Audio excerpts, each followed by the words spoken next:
Ah, Victorian society, where the goal wasn't just to exist, but to exist politely, silently, and with every emotion starched out of your face. If you were breathing in 1865 and happened to have the misfortune of being seen in public, then congratulations, you were automatically entered into the Etiquette Olympics, a daily, never-ending performance judged by mothers-in-law, nosy neighbours, and the invisible ghost of Queen Victoria herself. Hello, travellers. Histories do not always need to be boring. You can rest here and listen to hilarious histories to drift off to sleep. Before we continue, leave a comment to let me know when and where you are listening to this, and hit the subscribe button, but only if you enjoy what I do here. Let's begin. At the heart of Victorian life was one paralyzing truth. You were always being watched, not by the rulers, mind you, but by something far more terrifying, your peers. This was an era when scandal could spread faster than cholera, and both had equally dreadful outcomes. One misstep, one raised eyebrow, one slightly too enthusiastic handshake, and suddenly you were the talk of every drawing room from Bath to Belgravia, not in a fun she's mysterious way.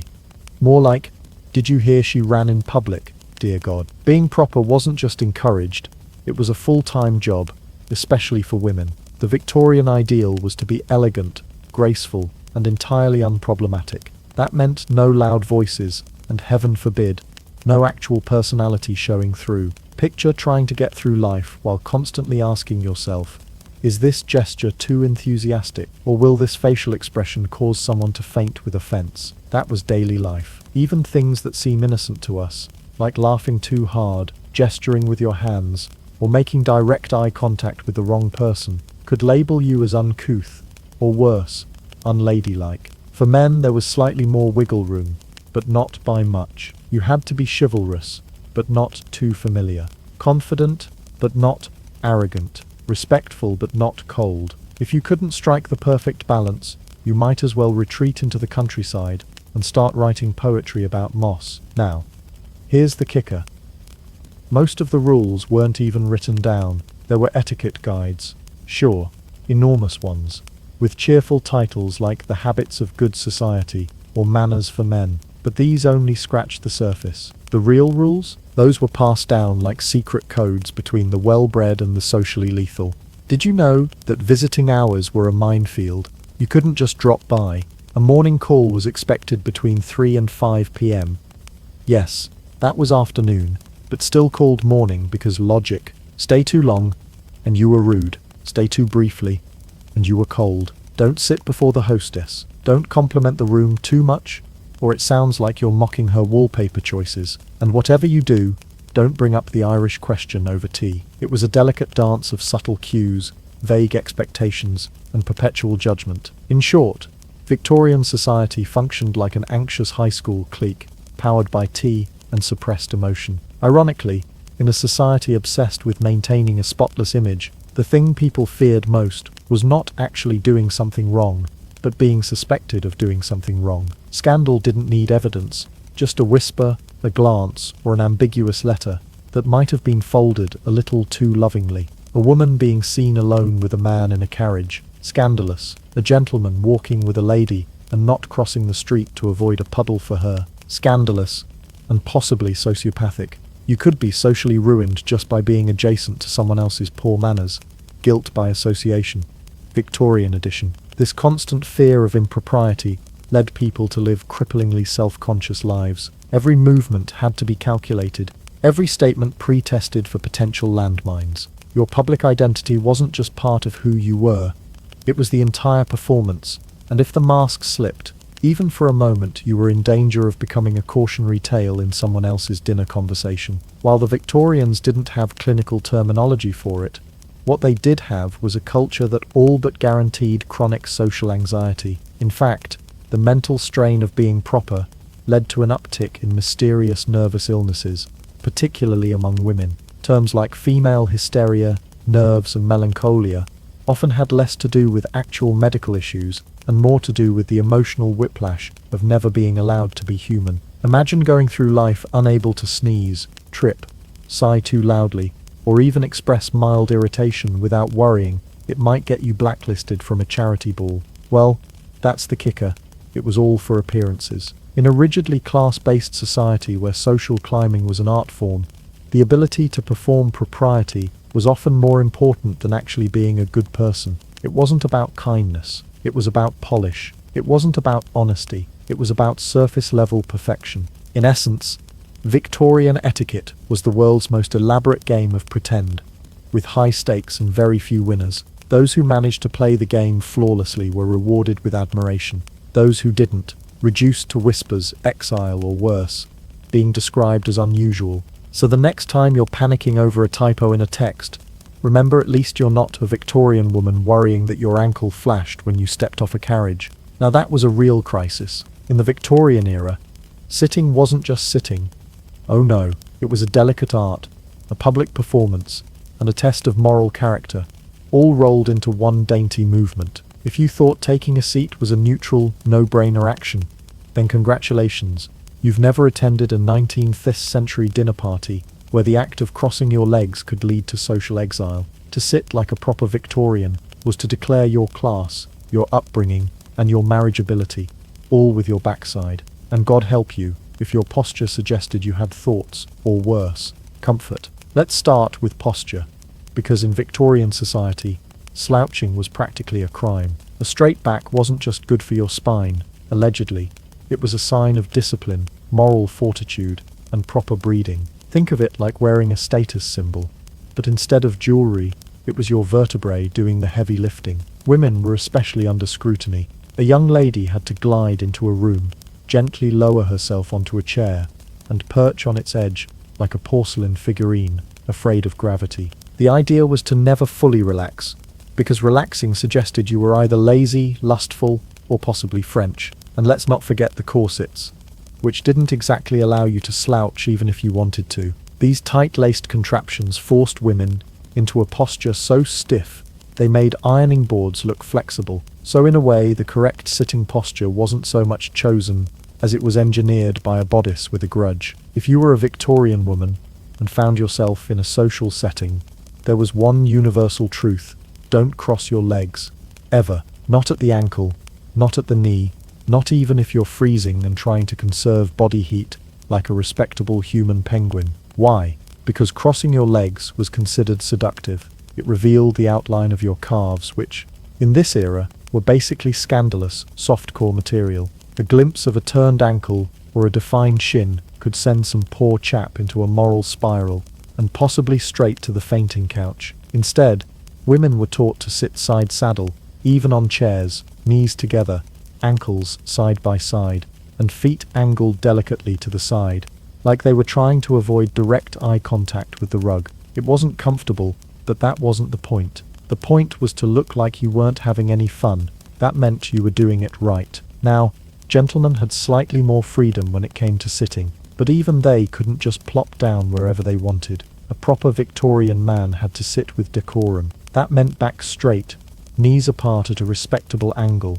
and hands visible at all times, preferably resting on one's thighs or knees. Sprawling, offensive. Lounging, inappropriate. Putting your arm over the back of a sofa, that was practically a marriage proposal unless you were related. And under no circumstances should a man sit before the hostess. That was not just rude, it was social heresy. Also, a gentleman offering his seat to a lady wasn't just chivalrous, it was expected. If he failed to rise when a woman entered the room, people wouldn't just side-eye him, they'd start composing strongly worded letters to the press. Speaking of rising, standing up was a whole ritual too. One did not simply leap to their feet like a startled goat. No, rising had to be done gracefully, like you were being lifted by an invisible pulley of dignity. Women would place their hands on the arms of the chair, never on their knees.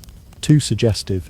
Straighten their backs, and rise in one smooth, controlled motion. No groaning, no wobbling, and absolutely no adjusting your skirt mid-movement.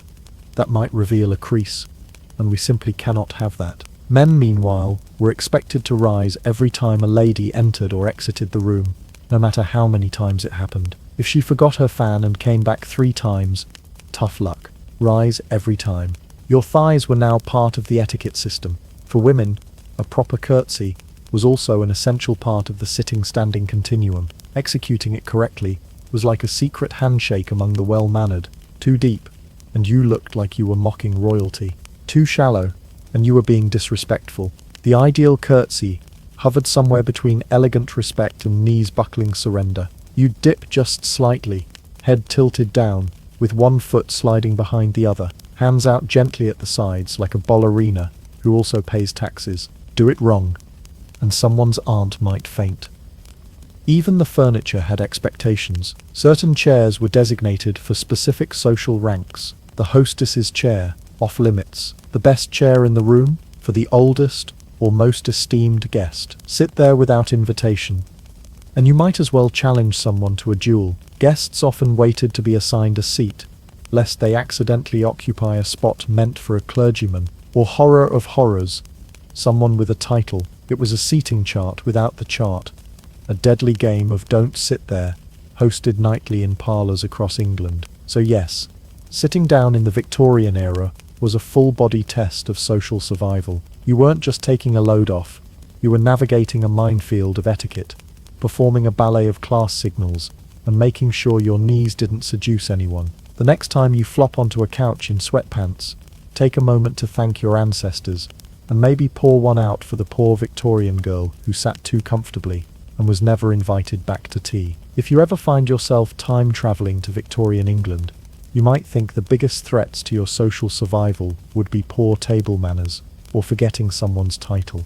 But no, your greatest danger might be your ankles. Yes, ankles. Those bony little joints between your calves and feet were public enemy number one in the war for public decency. To the modern mind, an ankle is about as risque as a knuckle, but in Victorian times, it was practically a full frontal assault on morality. This was an age when showing too much bootlace could provoke whispered gossip, a fainting spell, or a strongly worded letter from your aunt. Victorian modesty wasn't just about clothing, it was about erasing the human body altogether. A proper lady was expected to be a floating cloud of fabric, only vaguely woman-shaped. The goal was to imply femininity without confirming it actually existed. To achieve this, women wore layer after layer of clothing.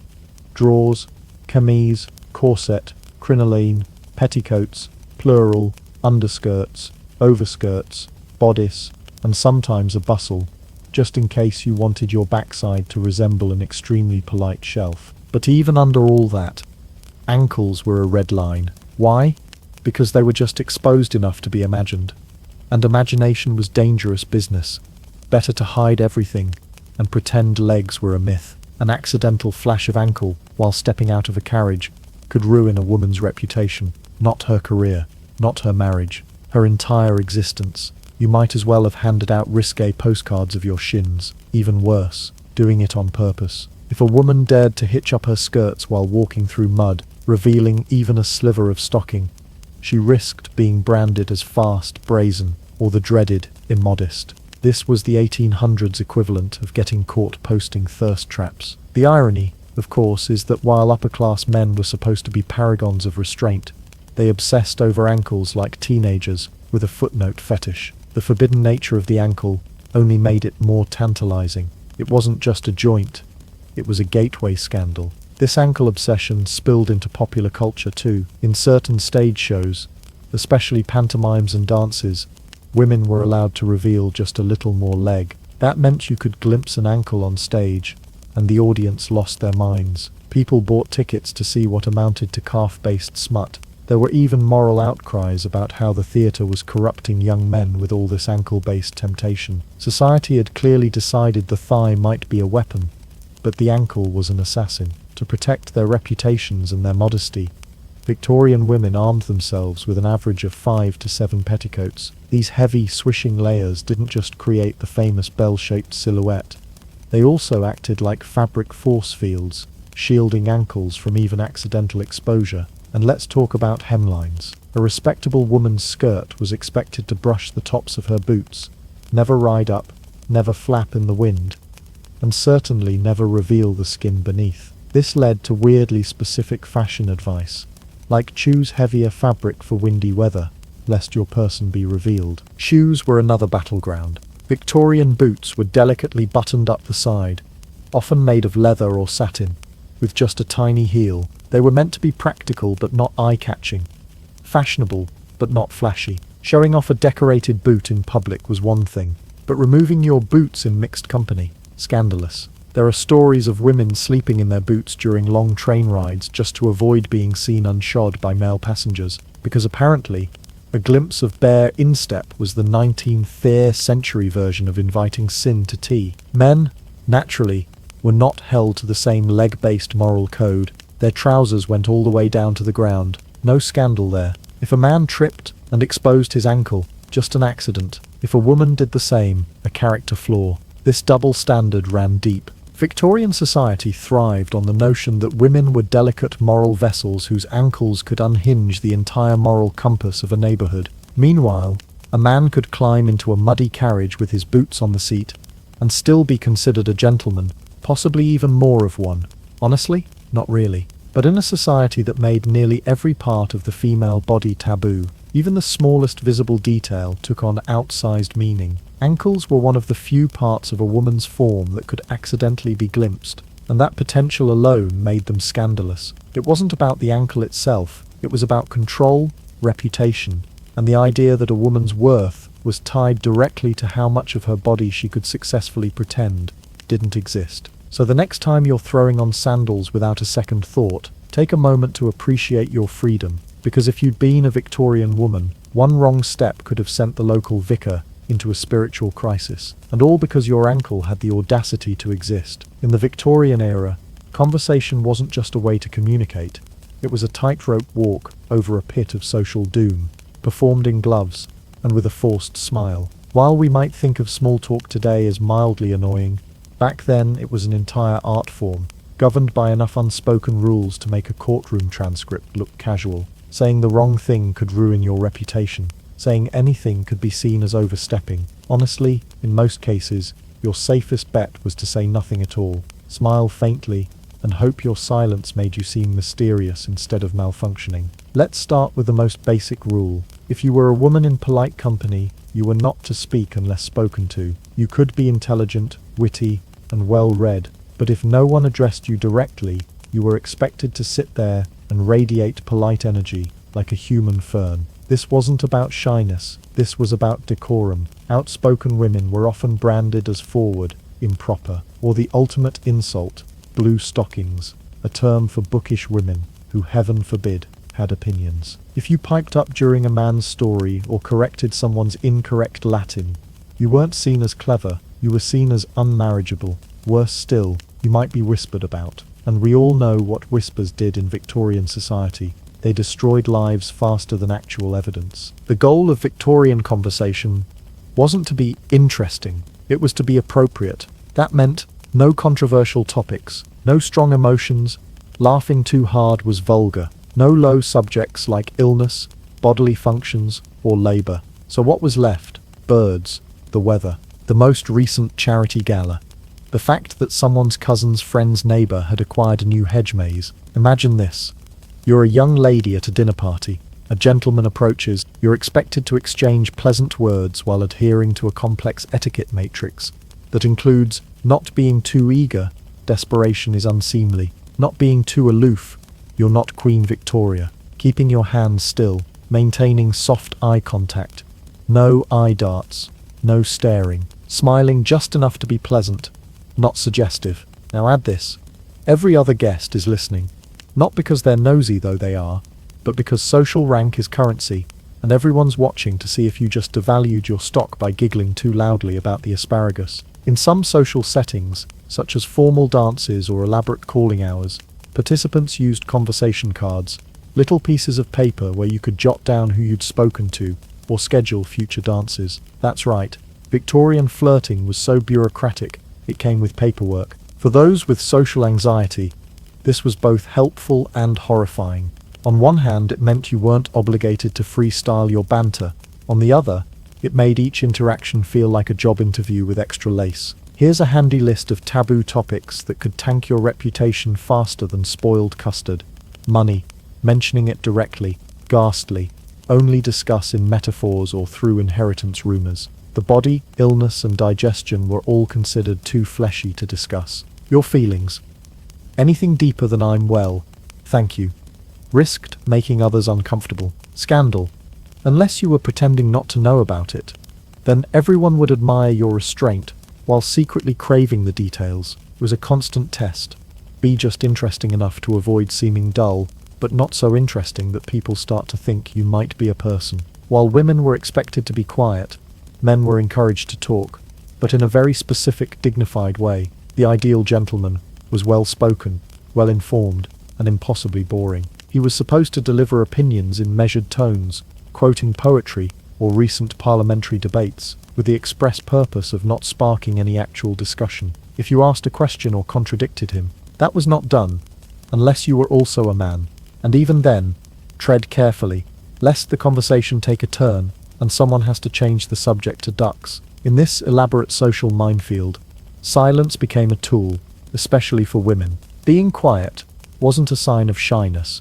It was a way to maintain mystery, avoid controversy, and project calm, virtuous control. The ideal Victorian woman was seen, not heard, unless she was singing or politely inquiring about someone's mother's health. This led to entire drawing rooms full of elegantly dressed people, nodding at each other in tense, fragrant silence, each one terrified of misstepping with a rogue opinion or anecdote about indigestion. So yes, talking in the Victorian era was dangerous business. Every word was a potential social landmine, every laugh a calculated risk. Unless you were a man of rank or a parrot with good timing, your best bet was to speak softly, nod frequently, and never ever mention your bunions. In the world of Victorian conversation, silence wasn't awkward, it was survival.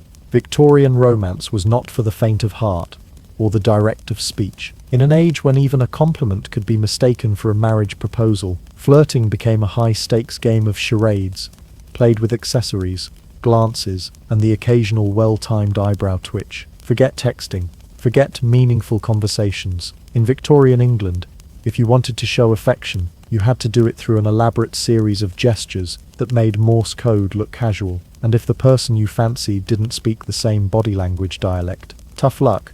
You just declared your love to someone's cousin and challenged their maid to a duel. The folding fan was more than a fashionable accessory. It was a full-blown communication device. Think of it as a 19th century iPhone, if it could only send romantic subtext and occasional gusts of air. Victorian women used fans to send coded messages during dances and gatherings, all without saying a word. It was the ultimate stealth flirting tool.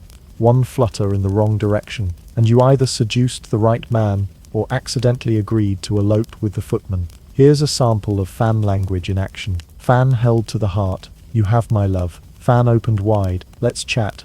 I'm single. Fan snapped shut quickly. Leave me alone before I perish. Fan dropped on the floor. Oops. But also, notice me. This elaborate code turned every ballroom into a sea of fluttering fans and frantically deciphering bachelors, trying to tell if that flick meant I adore you, there's a fly on my shoulder. In a society where speaking openly about attraction was considered indecent, eyebrow movement became a refined art. Raising one brow ever so slightly could imply curiosity, interest, or complete disdain, and figuring out which one was your problem, not theirs. The right eyebrow raise, in the right context, could say, "How dashing you look tonight.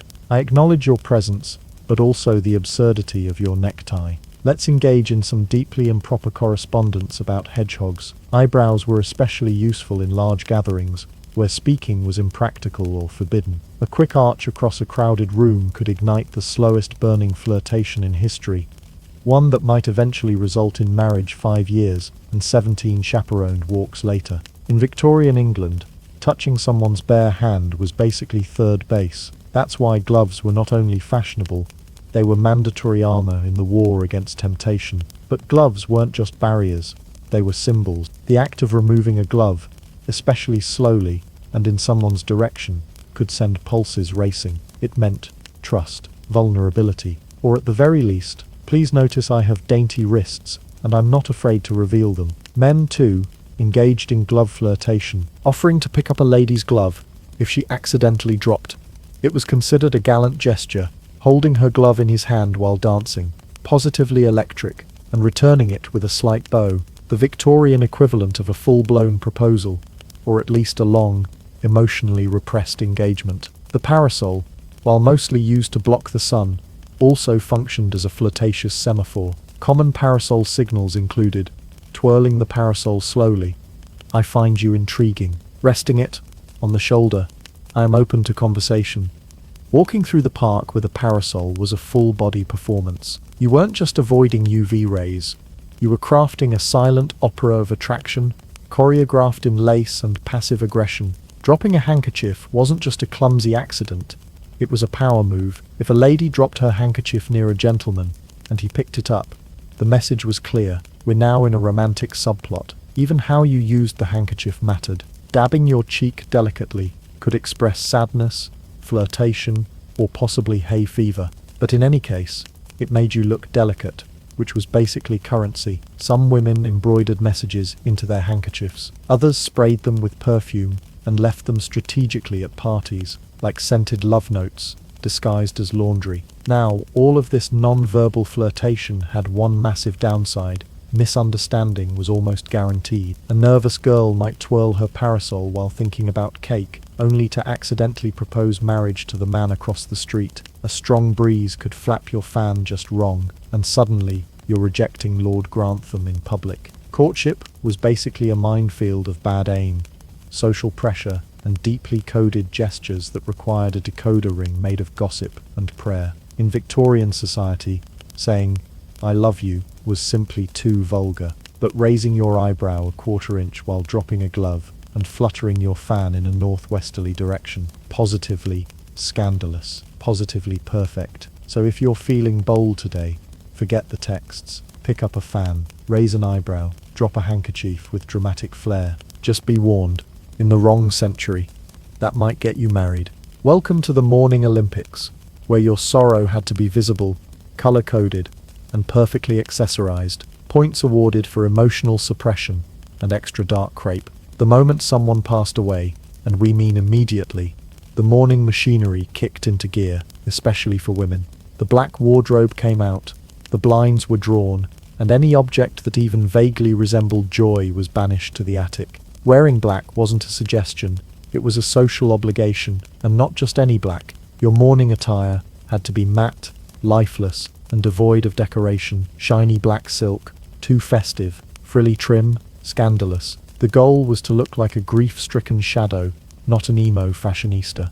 And heaven forbid you were caught in color too soon. A woman seen wearing navy 6 months after her husband's passing might as well have worn a sign reading I'm ready to mingle. Victorian mourning wasn't a single somber event. It was a multi-phase grief marathon, each stage more joyless than the last. First mourning, aka deep mourning. Duration, 1 year and 1 day for a spouse, or 6 months for a parent. Wardrobe, pure black, crepe fabric, no shine, no jewelry, no embroidery. Allowed emotions, none. You may blink, but not too cheerfully. Second mourning. Duration, several months, depending on your relationship to the deceased and your social rank. Wardrobe, slightly less severe black, maybe some bombazine, a dreary fabric made of silk and wool, and minimal jet jewelry. Emotions, a sigh perhaps, but only once. Half mourning. Duration, a few months to several more, depending on how slowly you want to creep back into society. Wardrobe, enter, grey, lavender, mauve, and soft lilac. Basically, colors chosen by a depressed cloud, emotions, controlled conversation, and possibly music, if it's a dirge. The full cycle could last up to 2.5 years. That's 2.5 years of looking like the ghost of a widow in a haunted oil painting. Of course, your mourning look wasn't complete without the right accessories. That included jet jewelry, made from fossilized wood. Jet was the only appropriate ornament for deep mourning. Anything sparkly or colorful was considered practically criminal. Widow's caps, a frilly headpiece worn by grieving women, the fashion equivalent of a sigh. Crepe veils, long, heavy veils made of scratchy black crepe fabric. Bonus points if they ruined your eyesight and caught on everything. Black gloves, parasols, and fans. Because grief shouldn't prevent you from being coordinated. Even stationery had to mourn. Letters were written on black bordered paper, with thicker borders indicating more immediate grief. Because nothing says, I'm devastated, like your envelopes yelling it first. While women were expected to grieve with all the enthusiasm of a tax collector, men had a much lighter load. A black armband or a dark suit would often suffice. Widowers weren't expected to give up social functions, colourful clothing, or the will to live. In fact, most were encouraged to remarry within a year, especially if they had children, because apparently, children couldn't be raised by a man and sadness at the same time. If a woman remarried too quickly, she was a harlot in crepe. Even children weren't spared. Victorian society had no issue dressing toddlers in full mourning gear, complete with miniature top hats and crepe-trimmed bonnets.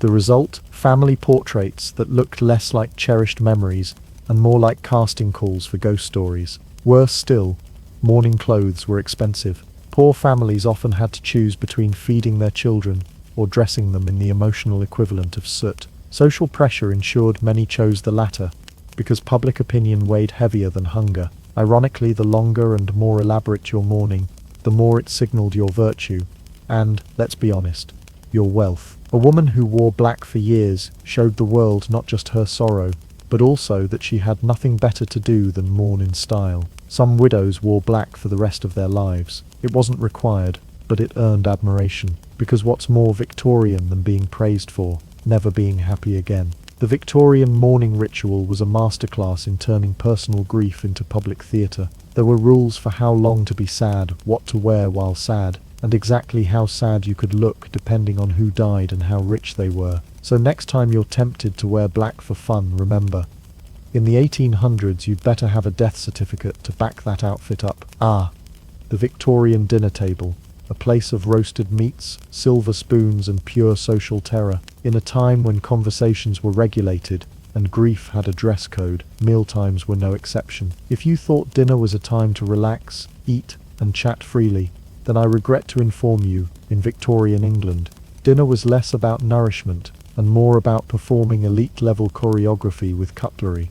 Getting it wrong didn't just mean a mild embarrassment. No, it meant public disgrace, and the possibility of being referred to as that brute who mutilated his soup spoon. Let's begin with the fork situation, because it was dire. A proper Victorian table setting looked less like a meal and more like a surgical tray for an aristocratic operation. You had a fork for fish, a fork for meat, a fork for salad, a fork for dessert, and just to mess with you, a slightly smaller, nearly identical fork for pastries you didn't even want. The rule was outside in. Start with the utensils farthest from your plate and work your way inward. That sounds simple until your host throws in an oyster fork, a game fork, and a mysterious curved object that may or may not be for dismembering asparagus. Choose the wrong fork and people wouldn't say anything. They'd just quietly never speak to you again. Using a knife was another minefield. Never gesture with it, never point with it, and for the love of Queen Victoria, do not cut your roll in half like a sandwich. That's a declaration of war. The correct method for buttering bread was as follows. Tear off a small piece with your fingers, never cut. Place butter on your own plate, never directly on the roll. Apply butter to the small piece just before eating it. Avoid looking too pleased with yourself. Joy is unbecoming. If this sounds exhausting, that's because it was. The bread rules alone could fill a novella. Soup, of all things, was one of the most dangerous courses. To consume it properly, you had to spoon away from yourself, not toward. That was common. Sip, don't slurp. Tilt the bowl slightly, but never lift it. Make absolutely no noise. Even the sound of a single rogue slurp could cause Aunt Mildred to recoil like she'd witnessed a crime. And if you spilled it on the tablecloth, just start packing. Your reputation wouldn't survive the gravy-based inquest. The napkin had its own rules, because of course it did. You had to unfold it, discreetly, and place it on your lap immediately after sitting.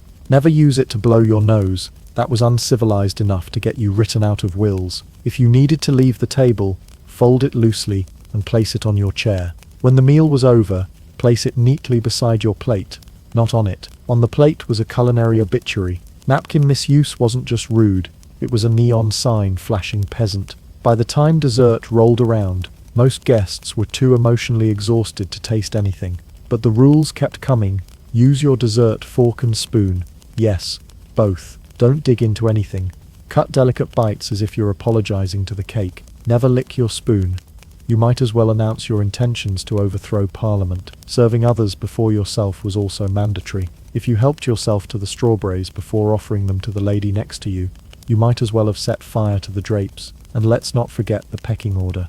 The host always ate last. Guests of honor were served first. You didn't start eating until the hostess lifted her fork, and you didn't stop until everyone else did, which means that if someone was talking too much and not eating, everyone just sat there slowly starving, unwilling to breach protocol. The dinner table was essentially a civilized hostage situation, where good manners meant pretending your leg wasn't asleep and your liver wasn't crying. Victorian meals weren't about nourishment.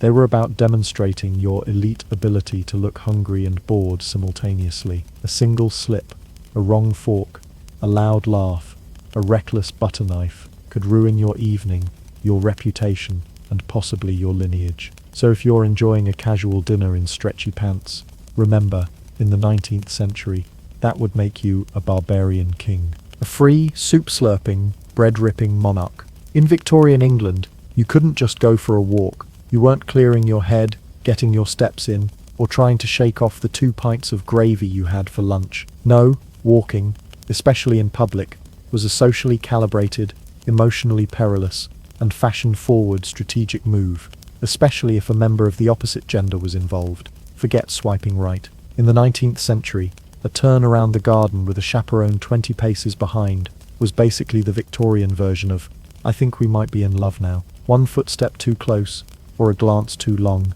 and suddenly, the matchmaking aunties had you fitted for wedding lace. Public parks weren't just for fresh air. They were romantic battlegrounds. Places like Hyde Park in London, or the Royal Crescent in Bath, weren't designed for exercise. They were carefully groomed arenas for controlled flirtation, high society peacocking, and low-stakes social reconnaissance. A walk around the park with a lady on your arm wasn't casual, it was a public announcement. The Regency version of changing your relationship status on Facebook, visible to all, endlessly dissected, and emotionally irreversible. Walking together was an invitation to speculation. A man and a woman strolling side by side, even with gloves on and a chaperone pretending not to eavesdrop, could indicate anything from polite interest to imminent proposal. Rules of walking included no touching, ever, unless the lady slipped, or accidentally slipped, and you caught her arm like a gallant statue. Walk at her pace, not yours. If she's floating along like a poem and you're stomping like an ox, expect to be judged. Never walk ahead. That's not just rude, it's tantamount to announcing that you'd rather marry your boots. If a gentleman asked to walk with a lady twice in 1 week, her family would begin knitting monogrammed towels. By the 3rd walk, you might as well call the vicar. If walking was emotionally risky, a carriage ride was a full-blown romantic scandal just waiting to happen. Sitting in close quarters, bumping knees over cobblestones, occasionally brushing sleeves, that was practically Victorian foreplay, because carriages were enclosed and free from chaperones, unless one sat uncomfortably nearby, like a moral seatbelt.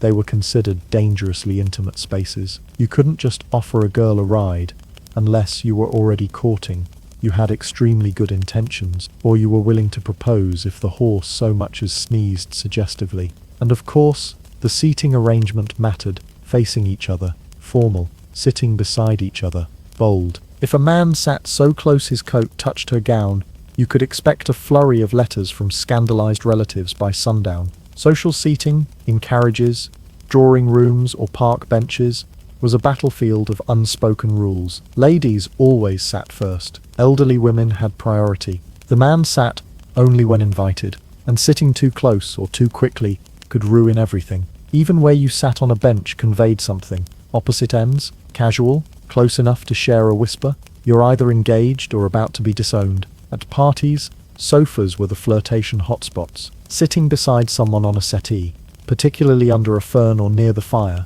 meant you were either courting them or plotting a Regency-era heist. Even the speed of your walk could betray your feelings. A brisk walk suggested nervousness, or perhaps a chaperone gaining ground. A languid stroll with soft conversation, lingering turns, and shared laughter. That was essentially a marriage application, one that could be denied if, say, you laughed a bit too loudly, or accidentally complimented her dog more than her bonnet. Victorians read every microgesture, from the angle of a hat to the tightening of a glove strap. Did he offer her his arm when she stepped over the puddle? Did she accept, or merely hover her fingers near his elbow, like a woman who's thinking but not yet committing? Whole novels could be written about a 5-minute walk down a gravel path. Let us not forget the ever-present chaperone, usually an aunt, older sister, or someone with a name like Lady Featherington, whose sole job was to ensure nothing romantic ever actually happened. She followed 10 paces behind,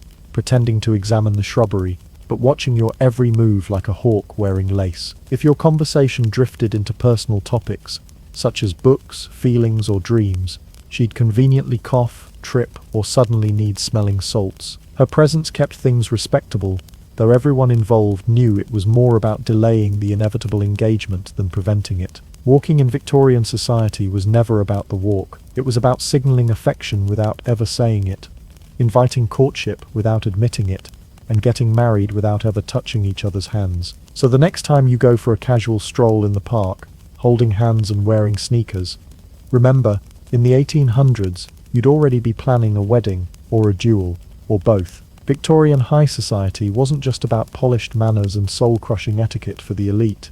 Oh no, behind every perfectly set table and crisply folded napkin was an army of servants living under a terrifyingly specific rulebook of their own. If you thought aristocrats had it bad, spare a thought for the poor footman whose job was to pour tea at the exact right temperature, angle and level of wrist curvature, or risk being demoted to dusting the umbrella stand. Servants didn't just follow orders, they followed rituals. Their lives were governed by unwritten codes, layered expectations, and a constant awareness that a crooked fork or an unscheduled cough might spell catastrophe, or at least a cold stare and a condescending note from the lady of the house. A Victorian household was less like a family home and more like a multi-tiered organization run on tea, fear, and starched collars. Servants had ranks, and God help you if you forgot your place, because everyone else sure wouldn't. At the top, the butler, commander of the silverware, and keeper of keys. He didn't just serve wine, he personified dignity. The housekeeper, usually terrifying, always correct. She ran the female staff like a general in a war against dust. In the middle, footmen, tall, decorative, and expected to look symmetrical. You didn't get hired unless you matched the drapes. Ladies, maids, and valets, personal servants for the upper crust, practiced in secrets, sewing, and silent judgment. At the bottom, kitchen maids, scullery maids, and hall boys, the invisible workforce. They lived to serve, and also to never be seen, heard, or acknowledged in polite company. If they got a thank you, it meant someone passed away. Servants weren't just expected to do their jobs, they were expected to do them silently, invisibly, and preferably without breathing too loudly. Speaking uninvited? Unthinkable. A butler might go decades without forming a complete sentence in front of his employers. Eye contact. Too familiar. Knocking too loudly? Practically a war crime. Servants developed the ability to glide noiselessly across marble floors, open and close doors like haunted spectres, and respond to bells like telepathic ninjas. Answering the front door wasn't just a chore, it was a sacred ceremony. Step 1. Notice the bell. Step 2. Glide to the front door, in exactly 7 seconds. Any sooner, you were clearly loitering. Any later, you're obviously a lazy disgrace. Step 3. Open the door just wide enough to speak, but not wide enough to make the hallway look messy. Step 4. Greet the visitor with the precise amount of warmth your employer would approve of, which is to say, none. Step 5. Never, under any circumstances, smile at the visitor. That's how revolutions start. Yes, even napkins had rules, and not just folded neatly. Napkins had to be folded in intricate, acceptable shapes, each one communicating silent refinement and painstaking repression. Popular folds included the bishop's hat, the artichoke, and the terrified swan.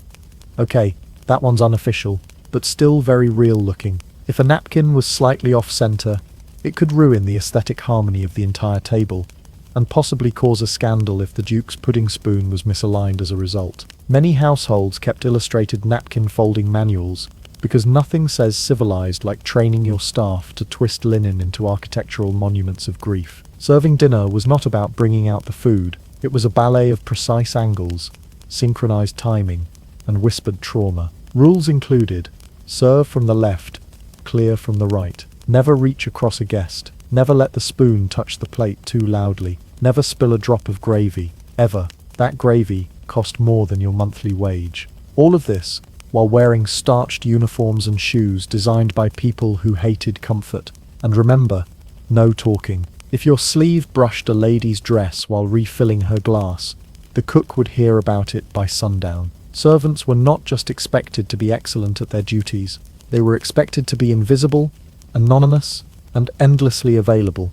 They ate separately, often in silence. They used the back stairs. They entered rooms only when called, and exited like smoke before conversation resumed. If you were seen during the wrong moment, say, just as the lady was discussing her third cousin's scandalous divorce, you might be scolded, fired, or worse, sent to clean the coal chute. Victorian servants didn't just serve, they performed. Every movement, every tray, every yes madam was part of a larger etiquette play that demanded flawless execution under constant scrutiny. They were expected to be perfect humans with no emotions, no opinions, and no footsteps. So next time you drop your spoon or forget to fold your napkin into a bishop's mitre, just be glad you're not in a corset, underpaid, and being judged by someone named Lady Penelope, who thinks your mere existence is a touch bold. Let's be honest.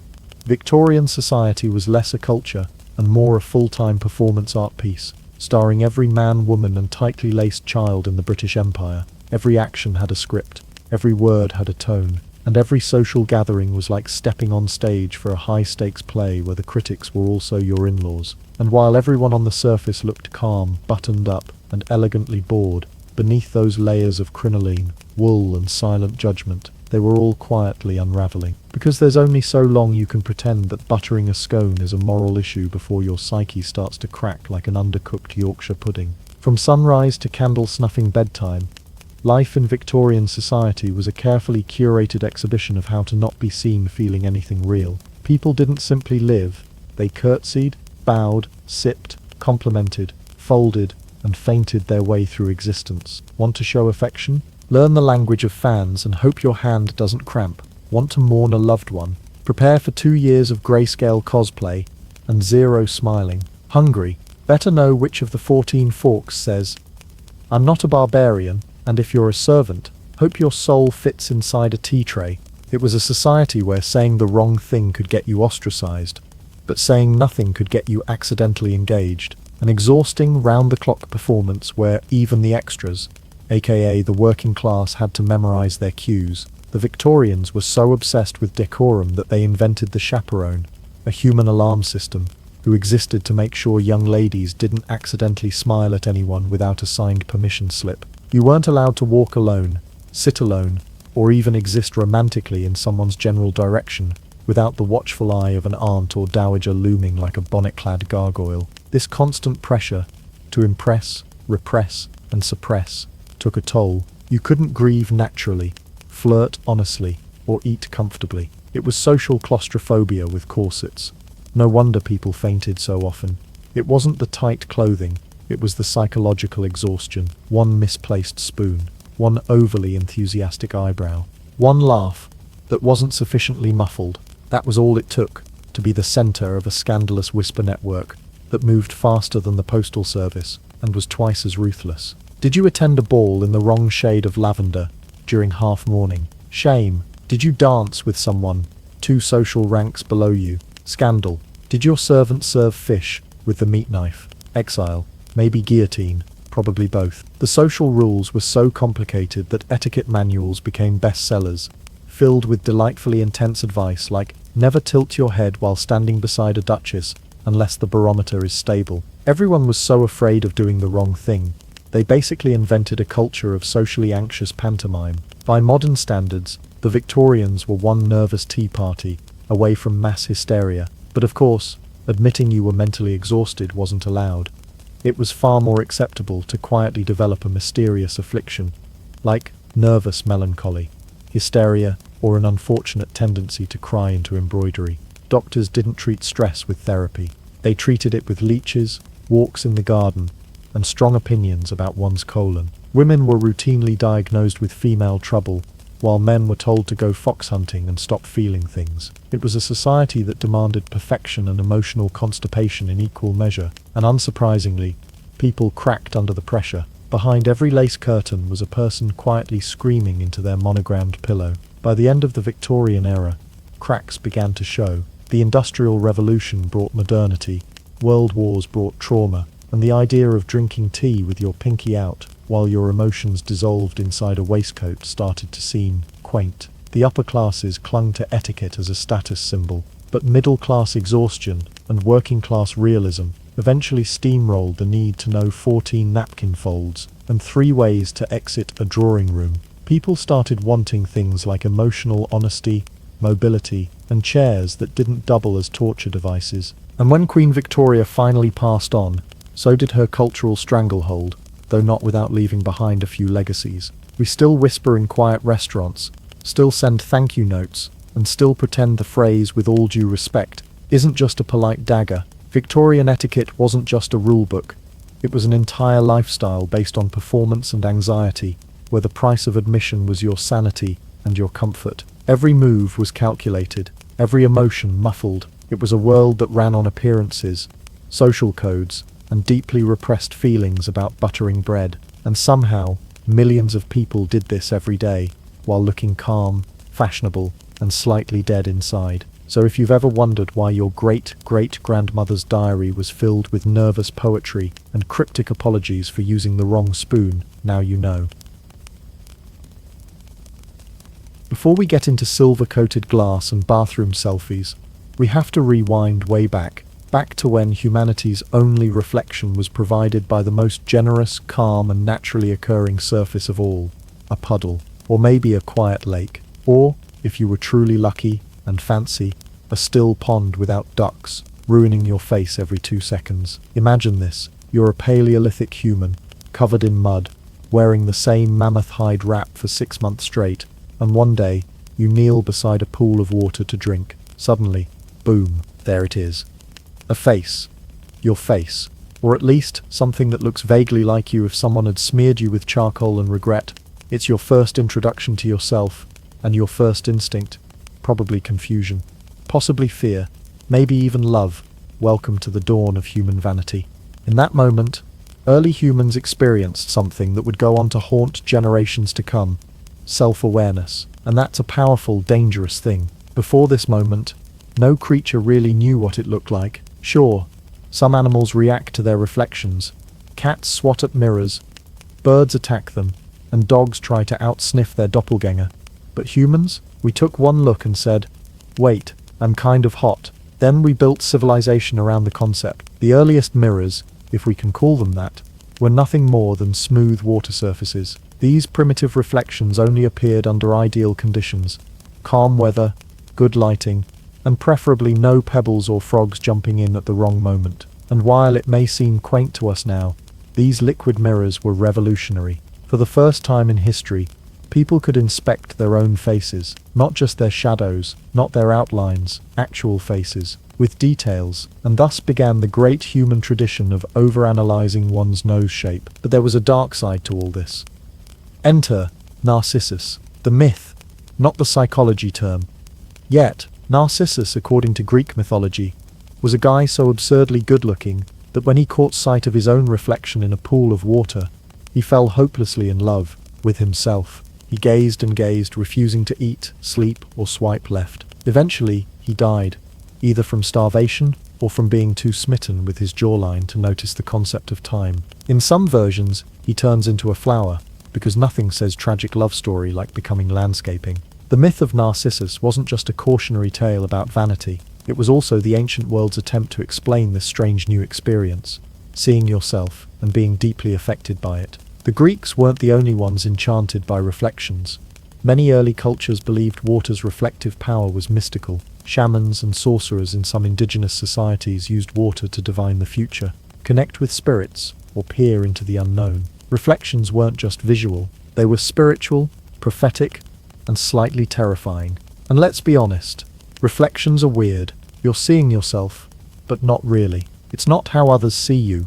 It's flipped, flattened, and somehow always makes your hairline look just a bit too far back. Ancient people didn't have the vocabulary for optical physics or body dysmorphia, so they attributed it to magic, the gods, or more frequently, curses. There's also something inherently unsettling about the idea of a world where no one knows what they look like, not precisely. People may have had a vague idea, based on other people's faces or family resemblance, but without a reliable reflective surface. Your own face was essentially a rumor. You could have been walking around with a unibrow and an accidental face tattoo, thanks, berry juice, for weeks, and no one would correct you. Not because they were polite, but because they didn't know what they looked like either.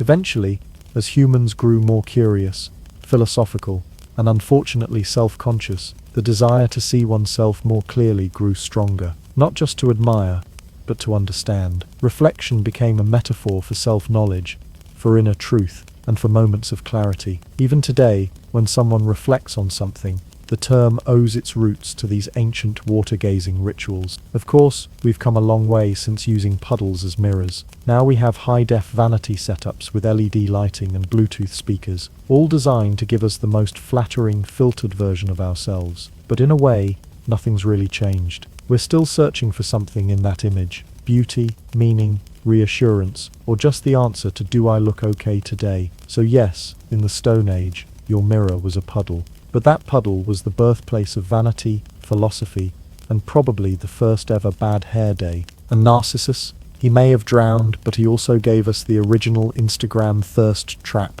all from the reflection of a face, and a species that suddenly couldn't look away. So you've moved on from squatting over a puddle to admire your reflection. Congratulations. Evolution just handed you an upgrade. Obsidian, smooth, black, and terrifyingly shiny. This volcanic glass wasn't just nature's answer to what happens when lava wants to get fancy.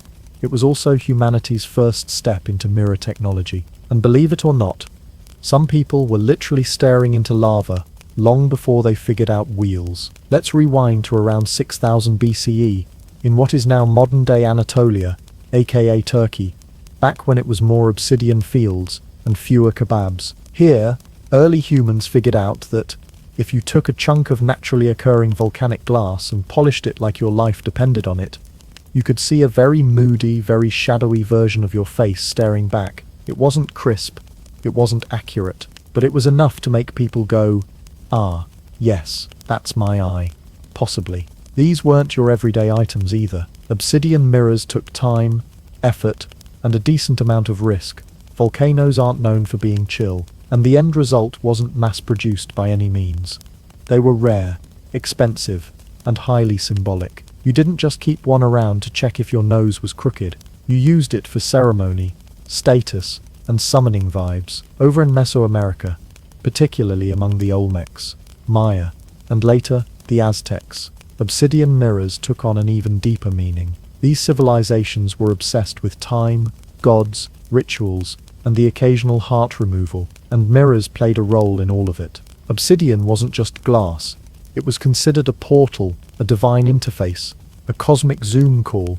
You could gaze into one and connect with the spirit realm, ask the gods for advice, or just mentally prepare yourself for the next sacrificial calendar event. The Aztecs in particular gave obsidian mirrors the full divine treatment. Their god, Tezcatlipoca, whose name roughly translates to smoking mirror, was often depicted with an actual mirror as a foot or a chest piece, not a metaphor. A literal obsidian mirror embedded in his body.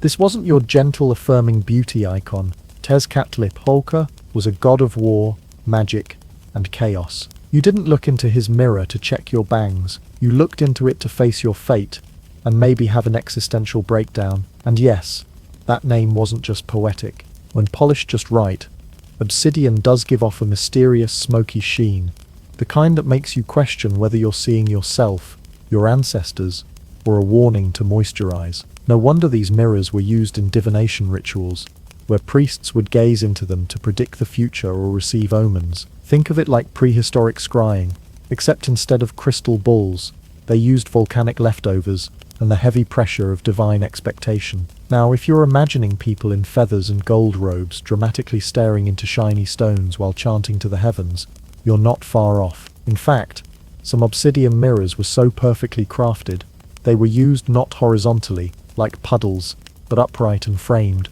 more like modern mirrors. and their owners, high priests, elite rulers, and people whose daily schedule included both metaphysical communication and severe eyeliner. In some cases, these mirrors weren't even used for looking at oneself at all. Instead, they were turned outward, aimed toward you, the viewer. Imagine walking into a sacred space and seeing your warped face staring back at you from a black circle set in stone. If that doesn't give you religious goosebumps, or at least mild discomfort, you're made of stronger stuff than most. The elite didn't just hoard obsidian mirrors, they were often buried with them, suggesting that even in death, people weren't about to risk showing up to the afterlife with smudged mascara. These weren't tools of vanity in the modern sense. They were about power, control, connection to the divine, and yes, probably a dash of spiritual flexing. Because let's be honest, even ancient kings wanted everyone to know they could afford the good rock.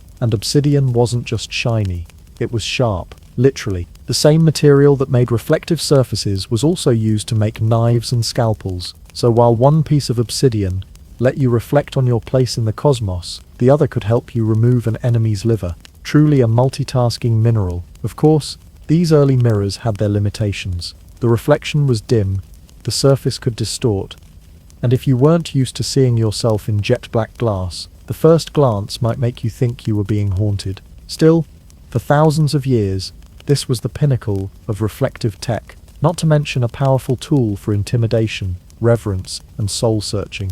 So yes, obsidian was the ultimate prehistoric luxury item. It said, I commune with gods, I understand the universe, and also, I might stab you with this. And somewhere in that volcanic shimmer, our ancestors began to see more than their faces. They saw meaning, mystery, and a reason to stand up straighter in front of a rock. By the time ancient Egypt strutted onto the scene, around 3000 BCE, humans had stopped casually gazing into puddles and volcanic rock and started doing what humans do best, turning everything into a status symbol, and nowhere was this clearer than in the birth of the bronze mirror.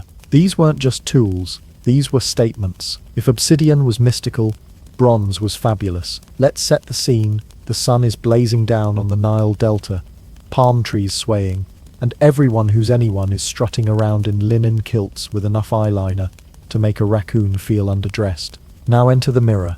Smooth, gleaming, perfectly circular, and made of polished copper or bronze, usually attached to a carved wooden or ivory handle shaped like a lotus, a woman, or sometimes a goddess herself. Subtle? Not remotely. Effective? Oh, absolutely. To the Egyptians, mirrors weren't just tools for fixing your coal-winged eyes. They were deeply tied to rituals, religion, and the radiant power of the sun. In fact, the word for mirror in ancient Egyptian, Ankh-Neset, literally means living likeness. And that wasn't just poetic flair. They believed mirrors could reflect not just your image, but a piece of your soul, which really raises the stakes when you're checking for spinach in your teeth. Mirrors were closely associated with the goddess Hathor, the deity of beauty, music, love, and joyful chaos.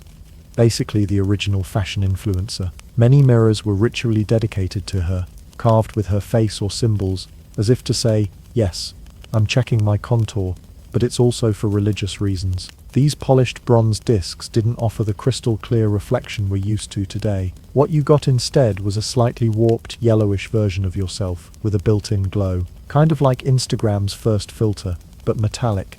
They didn't show detail, they showed vibe. And really, what more did you need when your main goal was to appear God-adjacent while lounging near a crocodile-infested river? But mirrors weren't for the masses. These babies were luxury items, owned by nobles, priests, and royalty. Commoners might have used polished pottery shards or water bowls, but if you were buried with a bronze mirror, it meant two things. One, you had clout, and two, you fully intended to look good in the afterlife. Because yes, mirrors were often included in tomb offerings. Pharaohs and high-status women were buried with their favorite reflective disc, just in case eternity had a dress code. One particularly glamorous example, Queen Ta, wife of Amenhotep III and grandmother to Tutankhamun, had mirrors included in her burial goods, some with gold leaf, others with ivory handles and tiny inlays. Imagine loving your beauty routine so much that you make sure your next 1,000 years come with skincare accessories. Iconic.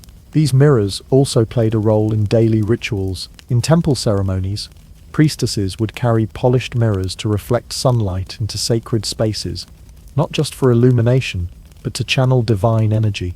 The mirror wasn't just bouncing light, it was inviting the gods to come say hi, and possibly critique your outfit. Even medicine got in on the act. Ancient Egyptian doctors occasionally used mirrors to examine wounds or injuries, which is impressive considering they were using a tool that mostly said, "You're glowing" instead of "You're bleeding." But despite their limited clarity, bronze mirrors were treated with immense respect. They were kept wrapped in fine cloth, stored in ornate cases, and polished constantly to maintain their shine. This wasn't just maintenance, it was devotion. These mirrors were practically sacred. A dull mirror, that was like inviting Ra, the sun god, to dinner and forgetting to dust the table. Unforgivable. Of course, this reverence didn't stop people from using them for more earthly purposes. Ancient Egyptian beauty culture was legendary. Oils, perfumes, pigments, and yes, heavy applications of black coal, not for fun mind you, for health. Eye makeup was believed to ward off disease and evil spirits, so that mirror, it wasn't just showing you how to slay, it was helping you literally survive. Take that, Sephora. One clever little twist.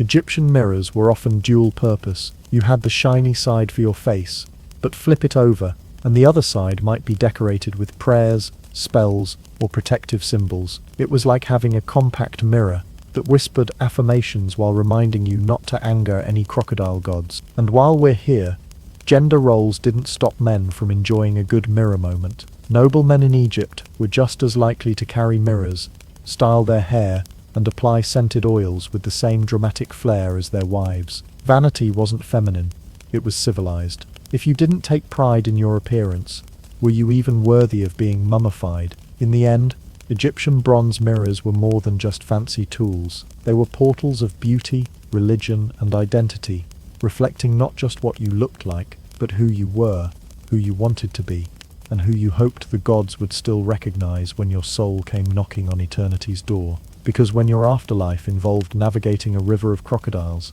and having your heart weighed against a feather, you wanted to make sure your eyeliner was symmetrical. If the Egyptians gave mirrors sacred status and bronze flair, the Greeks took one look at their reflection and did what they always did, overthought it. Welcome to the classical era, where your mirror didn't just show your face, it revealed your soul, your moral shortcomings, and possibly whether or not you were philosophically shallow. Also, it helped you figure out if you'd nailed your toga draping. By the 5th century BCE, the Greeks had taken the bronze mirror technology and refined it, literally. Their mirrors were often polished bronze or silver, and some even had hinged lids, or were engraved with elegant art on the back. These weren't just practical objects, they were as much about aesthetic as utility. Think makeup compact meets divine symbolism. You'd open it and see yourself, and maybe also a small Greek tragedy. But mirrors in Greek culture weren't limited to vanity. They were part of mythology, medicine, metaphysics, and murder prevention. Let's start with the most famous reflective moment in ancient storytelling, the Perseus versus Medusa showdown. In a myth that still somehow feels like a warning about bad dates, Perseus was tasked with slaying Medusa, a woman whose hair was made of snakes and whose gaze could turn you to stone. Regular weaponry, useless. Eye contact, fatal. But give Perseus a polished bronze shield, and suddenly, it's game on. Using the shield as a mirror, he avoids looking directly at her while still seeing her reflection. One well-aimed swing later, and boom, Medusa's head is off.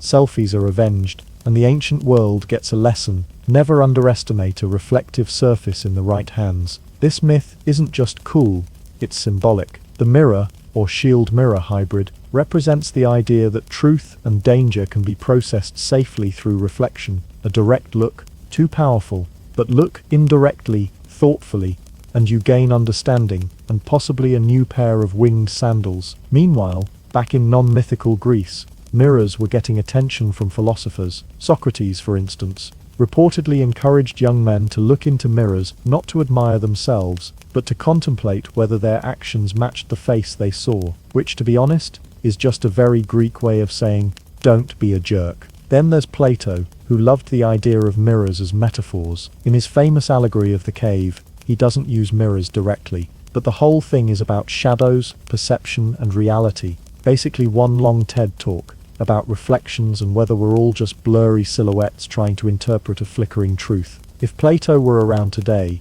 he'd be the guy writing think pieces on the psychological damage of Instagram filters. And the Greeks didn't stop at philosophy. They worked mirrors into art and daily life too. Vase paintings often show women gazing into mirrors as part of their beauty rituals. But these images weren't just about vanity. They were tied to status, identity, and even fertility symbolism. To look into a mirror wasn't just to check your eyebrows, it was to engage with your role in society. Fun fact: Greek mirrors were not the clearest. You weren't getting HD quality selfies from these things. Reflections were dim, a bit distorted, and totally dependent on lighting. Basically, they worked great if you wanted to know whether your hair was in the general region of your head. But if you needed precision, you were out of luck. Then came the Romans, who, as they always did, looked at Greek culture and said, "Nice, we'll take 12. Roman mirrors were often small, round, and made from polished metal or even silver-plated glass as technology advanced. They were a common part of a Roman woman's toolkit, right next to the hairpins and the judgment. Romans also had a peculiar belief that mirrors held part of your essence, which meant breaking one wasn't just annoying, it was downright unlucky. In fact, the origin of the 7 years of bad luck mirror superstition is often attributed to Roman ideas about the soul. Break a mirror, and you damage a reflection of your inner self. Also, you ruin your chances of pulling off a good toga look at tonight's dinner party. And let's not forget that the Romans were all about reflection in architecture. Wealthy Romans had mirrors in their bathhouses, villas, and even portable ones for travel, because heaven forbid you conquer Gaul and not be able to check if you've got blood on your lip.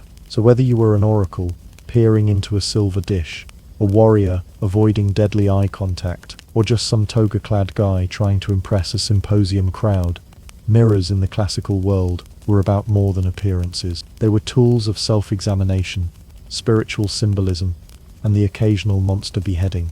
Because in ancient Greece and Rome, mirrors taught you two essential truths. Know thyself. If thyself is spinach in thy teeth, fix it before Socrates judges you. If the Greeks and Romans used mirrors for wisdom, grooming, and monster slaying, the ancient Chinese said, "Hold my tea," and turned mirrors into something borderline sorcery. Welcome to a world where your reflection isn't just looking back at you, it's hiding something. And all it takes to unlock it is a little sunlight and a whole lot of mystery. Let's start with the magic mirror, one of the most fascinating and baffling technological marvels of ancient China. These bronze mirrors, dating back to the Han Dynasty, roughly 200 BCE to 200 CE, looked like ordinary polished metal discs. Nothing flashy, just a nice shiny surface you could use to fix your hat or double-check that your Confucian dignity was intact. But here's the twist.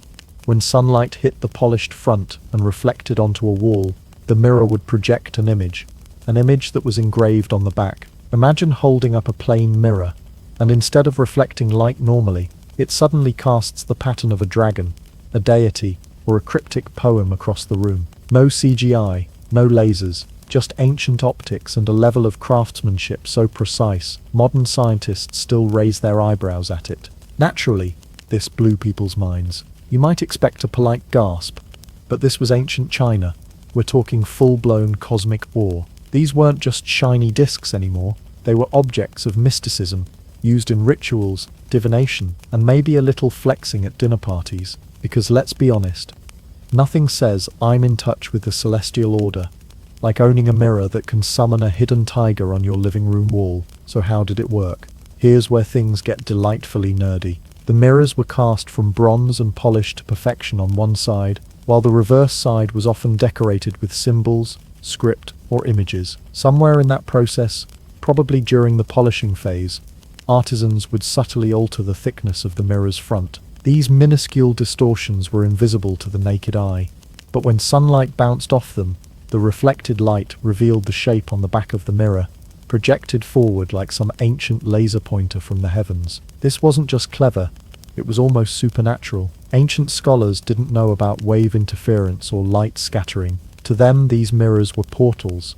They could shine dragons into the air, reveal hidden messages, reflect more than just the physical self. They reflected truth, power, and things you weren't ready to see before your morning rice bowl. The effect was so hard to replicate. It took Western scientists until the 19th century to even begin explaining it. Today we call it light diffraction caused by surface stress patterns. But let's be honest, magic mirror still sounds cooler. Now, not every Chinese mirror was a light projector from the spirit realm. The more common mirrors, still made of bronze, were polished until they gleamed like metal suns. They were round, typically palm-sized, and decorated on the back with detailed patterns, mythical beasts, floral motifs, calligraphy, and zodiac symbols. Handles were rare. These mirrors were held flat in the hand or stored in silk-lined pouches like delicate little truth bombs. Their reflective quality, surprisingly impressive for the era. When newly polished, a bronze mirror could offer a remarkably clear view, albeit with a yellow-gold tint. Sort of like seeing yourself through a warm Instagram filter called Emperor's Glow. Not bad for a chunk of alloy that had been hammered and filed by hand. But like everything in Chinese philosophy, mirrors weren't just practical. They were symbolic. To Taoists and Confucian thinkers, the mirror represented clarity of mind and moral self-awareness. A pure mirror reflected the world as it was, without distortion. That became a metaphor for the ideal person. Someone who sees things as they truly are, not as they wish them to be. Mirrors were often used in rituals to ward off evil, placed at entrances to homes or worn as talismans. The idea was simple. Malevolent spirits, like badly dressed guests, would see their own awful faces in the mirror and flee in shame. You didn't need garlic or holy water, just reflective bronze and a good polishing cloth. Some emperors even commissioned personalized mirrors as gifts for their wives and officials, not because they were romantic, but because they wanted their inner circles to reflect on their behavior, literally and metaphorically. Nothing says "get your act together" like a mirror engraved with a moral poem and a frowning phoenix. And for those concerned with their appearance, which was most of the elite, mirrors were essential grooming tools. You couldn't possibly attend court without checking your hairpin placement and beard symmetry. A nobleman's mirror was a symbol of status, refinement, and possibly mild vanity, disguised as spiritual discipline. Even poets got in on the action. Mirrors appear in countless Chinese poems as symbols of loss, longing, and the passage of time. Lovers parted would look into mirrors and wonder if their reflection was still recognizable. Widows would speak to mirrors as if they were windows to the past. And in some especially tragic verses, broken mirrors became metaphors for shattered hearts. Romantic? Yes. Dramatic? Always. So in ancient China, a mirror wasn't just something you glanced at on the way out the door. It was an instrument of cosmic alignment, personal reflection, and occasional spooky light show. Whether summoning dragons or scaring off demons, the Chinese mirror added a whole new dimension to the idea of seeing yourself clearly, because when your reflection glows with the spirit of a tiger, and also reminds you to fix your top knot, you've clearly achieved the mirror's highest calling. Welcome to the Middle Ages, where the architecture was Gothic, the soup was suspiciously thick, and mirrors had gone almost entirely missing in action. After the intellectual fireworks of the classical world and the reflective sorcery of ancient China, you'd think humanity was on a steady upward trajectory towards sleek, everyday mirror use. But no, Europe post-Rome decided to take a 1,000-year detour through dimly lit huts, religious paranoia, and chronic personal hygiene confusion. The fall of the Roman Empire in the 5th century didn't just collapse roads, trade, and urban life. It also sent reflective technology tumbling into a cultural black hole. Mirror making, like many other crafts, suffered a major regression. The once prized polished bronze and glass mirrors of the ancient world were now rare relics, usually locked away in monasteries or buried with long-dead bishops who presumably wanted to make sure they still looked holy in the afterlife. In day-to-day medieval life, mirrors were shockingly scarce. The average peasant wouldn't have owned one, couldn't afford one, probably hadn't even seen one. You want to know what you looked like? You had two options. A muddy puddle, if it wasn't occupied by a duck, or a neighbor with questionable honesty and a medieval sense of humor. Does my hair look okay? You have hair, and just like that, your self-esteem is gone for another 5 harvests. For most people, appearance wasn't a major concern. If you were still breathing and your limbs were attached, you were considered in excellent shape. Fashion wasn't about aesthetics. It was about survival, warmth, and not getting eaten by wolves while foraging for mushrooms. The peasant glow-up was simply making it through winter with both eyebrows. Meanwhile, in the upper echelons of society, The lords, ladies, bishops, and people with access to rooms that didn't leak. Mirrors were slightly more available, but even then, they weren't the flat, sleek sheets of reflection we know today. Oh no, these were crude, convex metal mirrors, made from polished bronze or occasionally silver. You'd look into one and see a distorted version of yourself, warped like you were viewing your face through a spoon or trying to get ready in a funhouse. Trying to assess your outfit in one of these was an act of faith. The reflection was dim, blurry, and bulging in all the wrong places. If you thought modern mirrors were cruel, try preparing for a royal banquet while staring at what looks like your face melted slightly to the left. And even then, mirrors weren't treated as simple grooming tools. They came with spiritual baggage. In the highly religious culture of medieval Europe, reflections were not to be trusted. The church taught that excessive concern with your appearance was a form of vanity, a deadly sin that led directly to pride, lust, and possibly French poetry, all dangerous stuff. Some even believed mirrors could act as portals for demons or the devil himself. To stare too long at your reflection was to risk catching the attention of something unholy. If you looked into a mirror and saw something else looking back, that was your soul warning you that hell was doing a vibe check. This belief led to all kinds of practices. Mirrors were sometimes covered during thunderstorms, births, or deaths, for fear that the spirit world might sneak through. Superstition held that mirrors could trap souls, so when someone died, reflective surfaces were hidden to prevent their spirit from getting stuck in the bedroom furniture. Even literature of the time took mirrors seriously. They weren't props. They were omens. In many medieval texts, mirrors showed truth, yes, but truth as punishment. Think of the evil queen in Snow White, forever cursed to ask her magic mirror whether someone else was prettier. That mirror wasn't helpful. It was a judge, a moral enforcer, and a dramatic plot device, with no chill. Despite all the suspicion and scarcity, the aristocracy still clung to their little polished discs. Vanity, after all, is hard to kill. Nobles might not have used mirrors daily because, again, sin, but they often carried compact metal ones during travel. Not to admire themselves, of course not. That would be sinful. But to say, check for boils, rogue mustache hairs, or signs of divine favor on their foreheads. Monasteries, oddly enough, were some of the only places where reflective surfaces were still studied. But even then, it wasn't about grooming. Monks treated mirrors as symbols of spiritual clarity, metaphors for the soul purified of sin. The mirror of the soul was a common image in sermons and texts, where seeing oneself clearly meant recognizing one's unworthiness. Nothing quite says good morning like a devotional mirror that reminds you you're a wretched sinner. The late medieval period eventually saw the reintroduction of glass-backed mirrors through Middle Eastern and Italian trade, but for centuries before that, Europe muddled through its mirrorless misery with faith, folklore, and a complete lack of eyebrow symmetry. So yes, medieval folks didn't have mirrors. They didn't know what they looked like. They didn't care, and if they did care, they were probably excommunicated for it, because in this era,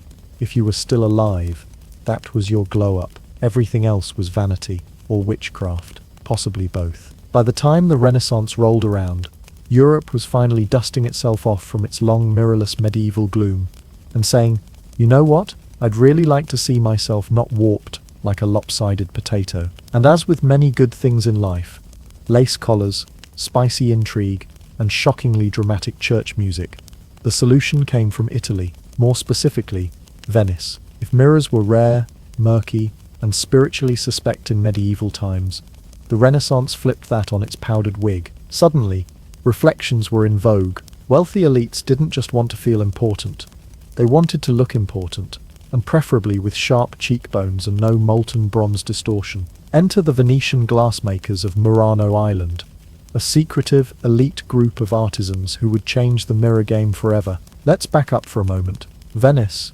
during the 15th and 16th centuries, was a mercantile superpower. Its ships brought silks, spices, and shiny things from all over the known world. But perhaps the shiniest thing it produced domestically was its glass, and not just any glass. Glass so clear, so pure, and so finely crafted that even the light seemed to pose for it. In 1291, Venetian authorities moved all glassmaking operations to Murano Island, partly to prevent fires from consuming the city. Glass making involved some serious heat, and partly to isolate the technology, because Venice wasn't just making glass, it was hoarding its secrets like they were gold-plated blueprints to immortality. And the crown jewel of Murano's creations, the silver-backed glass mirror. Before this, most mirrors were made by polishing metal, functional, sure, but clear, not really. You'd get something resembling your general face, but in a funhouse kind of way. Venetian mirror makers, however, figured out how to pour ultra-clear glass and then back it with a thin coating of reflective metal, originally mercury tin amalgam. Yes, toxic, but reflective, to create a mirror so pristine, so crisp. It was like seeing your Renaissance self in 4K for the first time. And these things were luxury on steroids. They weren't just expensive, they were obscenely expensive. We're talking, could have bought a small kingdom, or at least a bishopric. Expensive. Nobles, kings and dukes competed for them. A mirror from Murano wasn't just a household item. It was a statement, a brag, and possibly a political flex. Oh, this old thing is just a Venetian mirror. I keep it near the wine cellar so my grapes ripen in style. France, in particular, went nuts for Venetian mirrors, so much so that in the 17th century, Louis XIV, aka the Sun King, aka the man who invented doing too much, tried to lure mirror makers from Venice to France to establish his own national mirror industry. The Venetians were not amused. Murano's artisans were sworn to secrecy under penalty of death, and rumours swirled that defectors were hunted down by assassins armed with stilettos and righteous Venetian fury. This might sound dramatic, because it was. The recipe for perfect mirrors was basically the Coca-Cola formula of its day, and Venice wasn't about to let a bunch of powdered Frenchmen steal its shine. Meanwhile, for those who could afford one, owning a Venetian mirror became the Renaissance equivalent of driving a diamond-studded carriage while wearing gold-plated underwear. These mirrors were huge, mounted in frames dripping with ornamentation, and placed in grand salons and palaces, where they reflected not just faces, but wealth, power, and properly fluffed ruffles. You didn't just check your hair in a Murano mirror, you admired your destiny. But let's be clear, these mirrors were not for the peasants. If you were a cobbler or fishmonger, your mirror options remained limited to metal scraps, reflective water, or just squinting at the back of a shiny spoon. Venetian mirrors were for royalty, nobility, and people who wore 20 rings at once for no practical reason. What's interesting, though, is how mirrors began to shift culturally during this period. The Renaissance was all about the individual, humanism, self-awareness, portraiture. Mirrors weren't just for grooming anymore. They were philosophical tools again.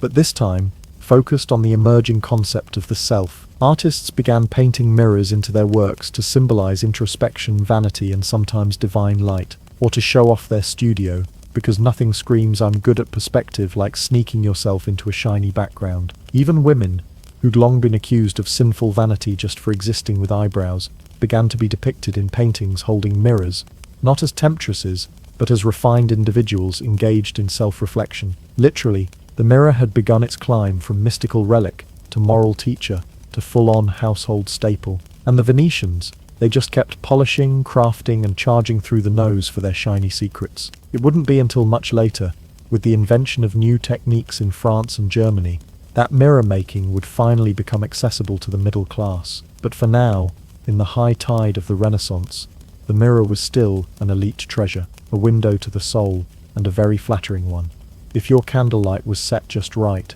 So yes, in Venice, mirrors cost more than some countries. But finally, for the first time in Western history, you could see yourself as you actually looked, which was great news for Renaissance nobility, and terrible news for anyone who had spent the previous decade thinking they had better cheekbones. Once upon a time, a mirror was a rare treasure, a luxury, a framed work of handcrafted brilliance that lived in the halls of nobility and whispered sweet flattery by candlelight. But then came the Industrial Revolution, and suddenly, boom, every household could own one, or two, or six. And just like that, humanity was faced with a terrifying truth. Oh no, that's my face. The 19th century was an era of innovation, efficiency, and mass-produced existential dread, fueled by steam engines, coal furnaces, and a lot of soot-stained ambition. The mirror left its elitist roots and became downright accessible. That was great news for the middle class, not so great for self-esteem. Let's start with the technology. The game changer came in the 1830s, when a German chemist named Justus von Liebig developed a new method for mirror making. Instead of backing glass with toxic mercury like the Venetians had, he used a thin layer of silver nitrate applied via a chemical reduction process. The result? Clearer reflections, safer production, and most importantly, way lower costs. Mass production followed quickly. Factories sprang up across Europe and America, pumping out mirrors by the wagon load. Cities like Paris, Birmingham, and New York churned them out like fashionable misery factories. For the first time in history, mirrors weren't just for kings or people who owned chandeliers. Now everyone could gaze upon their unfiltered morning horror. No longer did you have to rely on a bowl of water or a spoon. You could walk into a general store and buy a sheet of glass, backed with a shiny metal layer, and see yourself in broad daylight, under gas lamps, with all the brutal detail of reality smacking you in the eyebrows. It was revolutionary, empowering, and also deeply traumatic, especially at 7 a.m., when your industrial job required you to wake up before the sun, and your face still hadn't remembered how to human. The democratization of mirrors meant more than just personal grooming.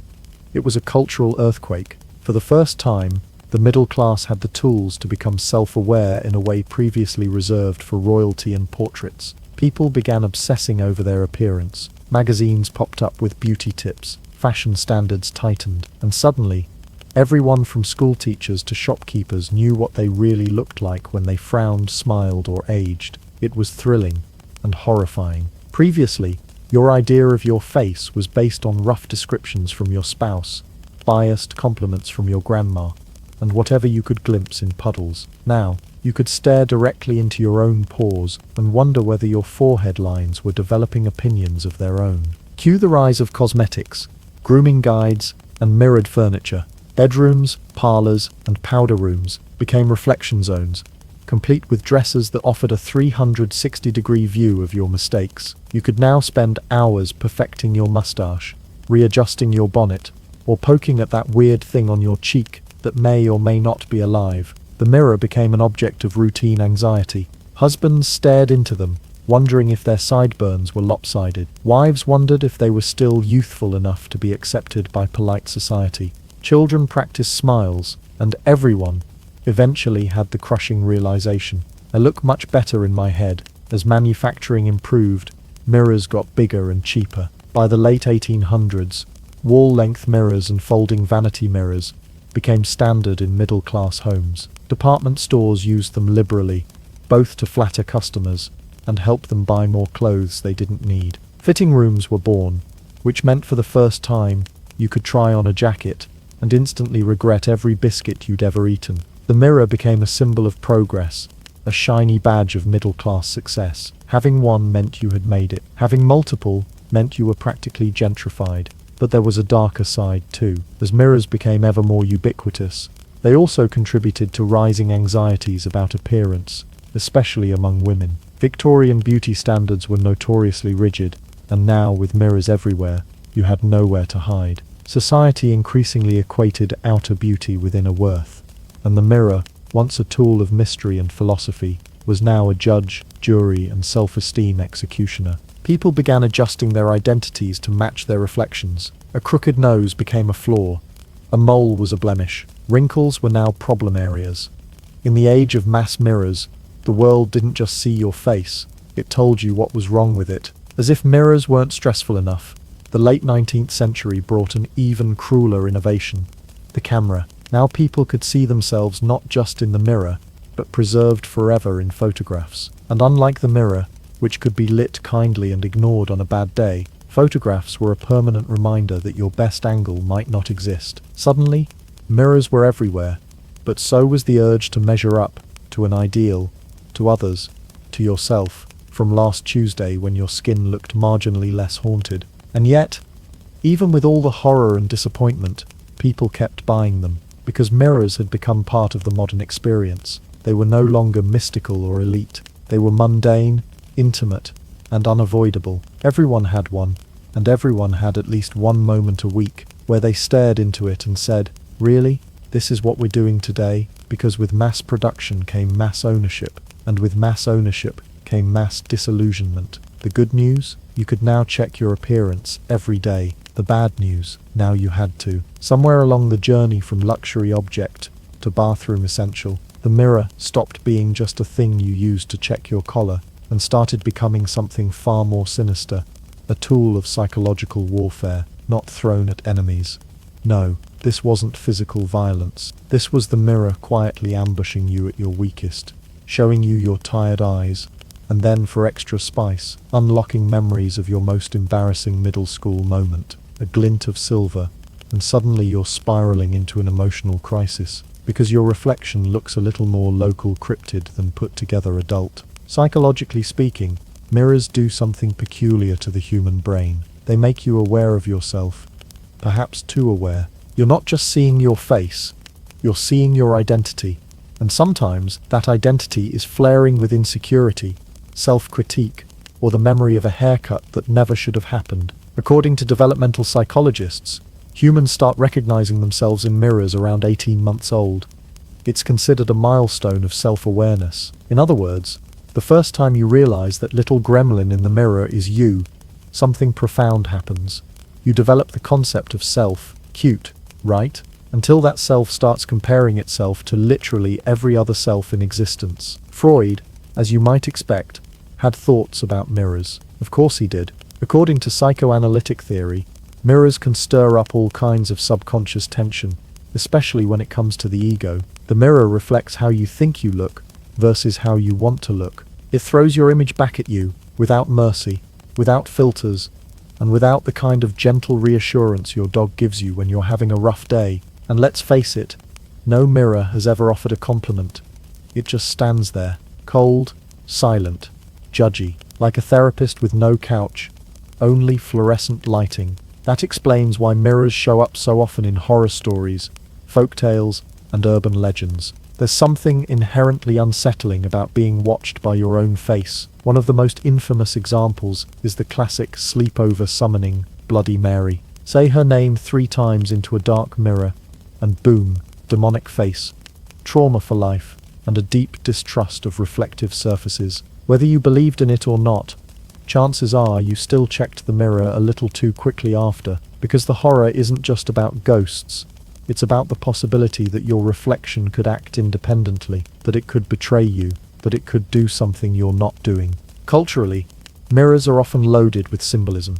In horror, they become portals, traps, or tools for summoning the unspeakable. In reality, they're portals to your own doubt. You've got a big day ahead, time to check your face. Is that a pimple? A wrinkle? A creeping sense of failure? Great. Now go deliver that presentation with confidence, champ. And let's not ignore the deep universal panic of changing mirrors. That moment you see yourself in unfamiliar lighting, perhaps in a hotel room, a friend's house, or a poorly lit gas station bathroom, and your soul briefly detaches. Is that really what you look like? Has this always been the case? Why did no one say anything? Suddenly, you're questioning every social interaction you've had since 2012, and wondering if your entire personality was just well-lit deception. In modern times, the mirror's emotional power has been amplified by the rise of cameras, filters, and the digital age. Now we don't just see ourselves in mirrors, we see idealized, edited versions of ourselves on social media.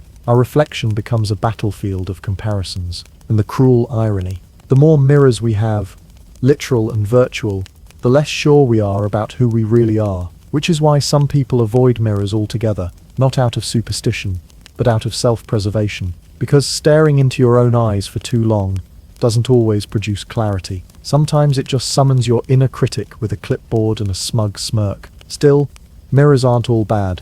They also help us grow.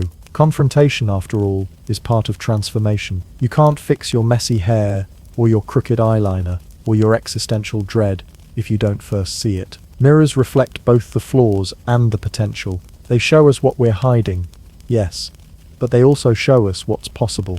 You've never fully mastered confidence until you've stared yourself down in a mirror, muttered, "You've got this," and walked out like you almost believed it. So yes, mirrors don't lie, they don't sugarcoat, they don't offer motivational speeches, but they're always there, waiting, watching, reminding you of who you are. or at least who you look like at 3 a.m. with one sock and a questionable life plan. Because sometimes the greatest horror is not the ghost behind you, it's the person in front of you, realizing they might cut their own bangs out of spite. After thousands of years of puddles, obsidian, bronze, paranoia, and silver-backed ego, humanity has finally reached the golden age of reflection. Not just mirrors in frames, but front-facing cameras, filtered lenses, and reflective surfaces so common, you can now check your teeth in a toaster. We live in a world where seeing your reflection is no longer a rare event. It's a default setting, and somehow the result is not clarity, but a swirling vortex of vanity, insecurity, creativity, and existential panic. Let's start with the most obvious mirror of the modern age, the smartphone. The average person today sees their own face more times before lunch than a 12th century peasant saw theirs in a lifetime. And not just sees it, but analyzes it, poses it, retakes it, filters it, and then posts it to see if others agree it's good enough. We've weaponized our reflection into a public performance, broadcast 24/7. Narcissists would be both proud and deeply disturbed. The mirror isn't just on your wall anymore, it's in your pocket, on your screen, and embedded in your daily rituals. And thanks to selfie culture, we now live in an age where it's perfectly normal to spend 20 minutes trying to look casually spontaneous. Entire industries thrive on this loop. Beauty apps, ring lights, makeup tutorials, aesthetic filters, contour kits, teeth whiteners, and at least 5 ways to blur your pores while keeping your eyeballs weirdly sharp. It's a digital funhouse mirror factory, where every flaw can be corrected, every angle optimized, and yet, somehow, we still feel kind of meh about our faces. It's not just about beauty. Mirrors today are everywhere and serve an almost comedic range of functions. We put them in elevators, because nothing says claustrophobic panic like seeing your own sweaty face trapped with you.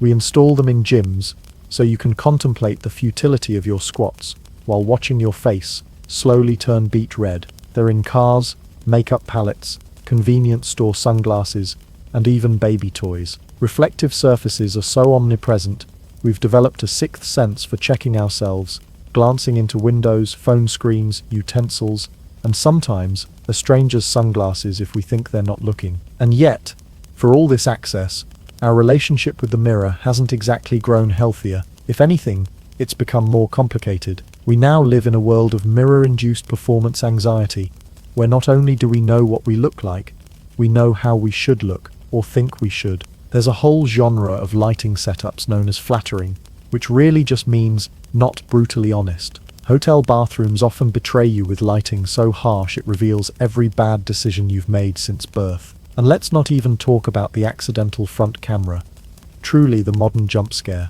At the same time, mirrors and selfies have become a form of expression. For some, a well-composed selfie is art. For others, it's empowerment, a reclaiming of image and identity. We now use mirrors not only to groom, but to project who we are, how we feel, or at least how we'd like others to think we're feeling. Duck faces, peace signs, mirror flexes, aesthetic bathroom shots. It's all part of the human performance in the age of hyper-reflection. Meanwhile, even in entertainment, mirrors haven't lost their mystique. Funhouse mirrors at carnivals still twist and distort us for laughs, like a low-tech therapy session with zero emotional support. Horror films continue to use mirrors as jump scare factories, because nothing triggers fear like seeing something else move in your reflection. Even in comedy, the mirror has become shorthand for neurosis. Think of every sitcom character nervously rehearsing speeches to themselves in the mirror. It's not just a trope, it's us, all of us, trying to pep talk ourselves into existing. And the corporate world? Oh, they've capitalized. Smart mirrors are now a thing. That's right. Mirrors that talk back, give you outfit advice, skin analysis, and sometimes offer makeup tutorials. We're now turning to AI to help us interpret our reflections, because apparently, even the mirror's silence is no longer enough. We need commentary. We need affirmation. We need a mirror that says, "You look great," even when you're wearing pajamas and have toothpaste in your eyebrow. Still, after all this time, the core usage remains hilariously the same. We glance in mirrors to check if we look tired or just tragic, and the mirror, bless its heartless little soul, gives us the truth, or at least its cold, unfiltered version of it. No mood lighting, no soft focus, just you, staring back at you, wondering if that forehead wrinkle is new or just incredibly confident today. So where does that leave us? After thousands of years of reflection, we've gone from puddles to polished obsidian, from bronze to glass, from myth to mass production. And here we are, in an age where we can alter our digital reflections in real time, and yet still sometimes catch ourselves in a window and go, wait, who is that tired crypt keeper? The mirror has evolved with us. It's been magical, vain, dangerous, divine, expensive, mass-produced, and now omnipresent. And still, it holds the same power it always has, the ability to stop us in our tracks, to confront us with ourselves, and to spark either an identity crisis or a very good selfie. Because in the end, we don't really want to see what's there. We want to see what's possible, and the mirror, smug little rectangle that it is, just keeps silently offering the canvas. Before the button came along and held civilization and pants together, getting dressed was less a science and more a gamble. Picture it. You wake up in 1500 BCE, ready to take on the world with confidence, wisdom, and fabric that's wrapped around you like an oversized linen burrito. No zippers, no snaps, no buttons, just a complicated game of knots, pins, hope, and an ever-present risk of spontaneous nudity. In the ancient world, clothing wasn't so much worn as it was negotiated with. Let's start with Mesopotamia, where people typically draped themselves in woven wool garments. For men, this meant a sort of skirt known as a carniques, which sounds fancy until you realize it was basically a shaggy towel you tied around your waist. Women wore slightly longer versions, often fastened with belts or sashes, because nothing says security like trusting your dignity to a well-tied piece of string. Over in ancient Egypt, where linen reigned supreme and the climate made minimalism fashionable, most people wore sheaths, kilts, and tunics. These too were secured with knots or tucked folds. Imagine trying to origami your way into an outfit every morning, then stepping outside into a breeze with the consistency of a hairdryer. Egyptian nobility sometimes added decorative pins, which were functional in the same way that a plastic straw might be used to support scaffolding, barely. The Greeks took the art of drapery to a whole new level. The chiton, for example, was essentially a rectangle of fabric you folded around yourself and tied at the shoulders with pins called fibulae. If you were feeling especially bold or aristocratic, you could go for the himation, which was basically a fancy toga with the structural integrity of a sneeze. The whole look was designed to evoke grace, intellect, and I definitely can't sprint in this. A stiff breeze or a poorly timed arm movement could easily shift things from classical elegance to public indecency, and an awkward scroll in the local records. Let's not forget the Romans, whose obsession with togas created the high-maintenance version of ancient clothing. The Roman toga wasn't sewn or fitted,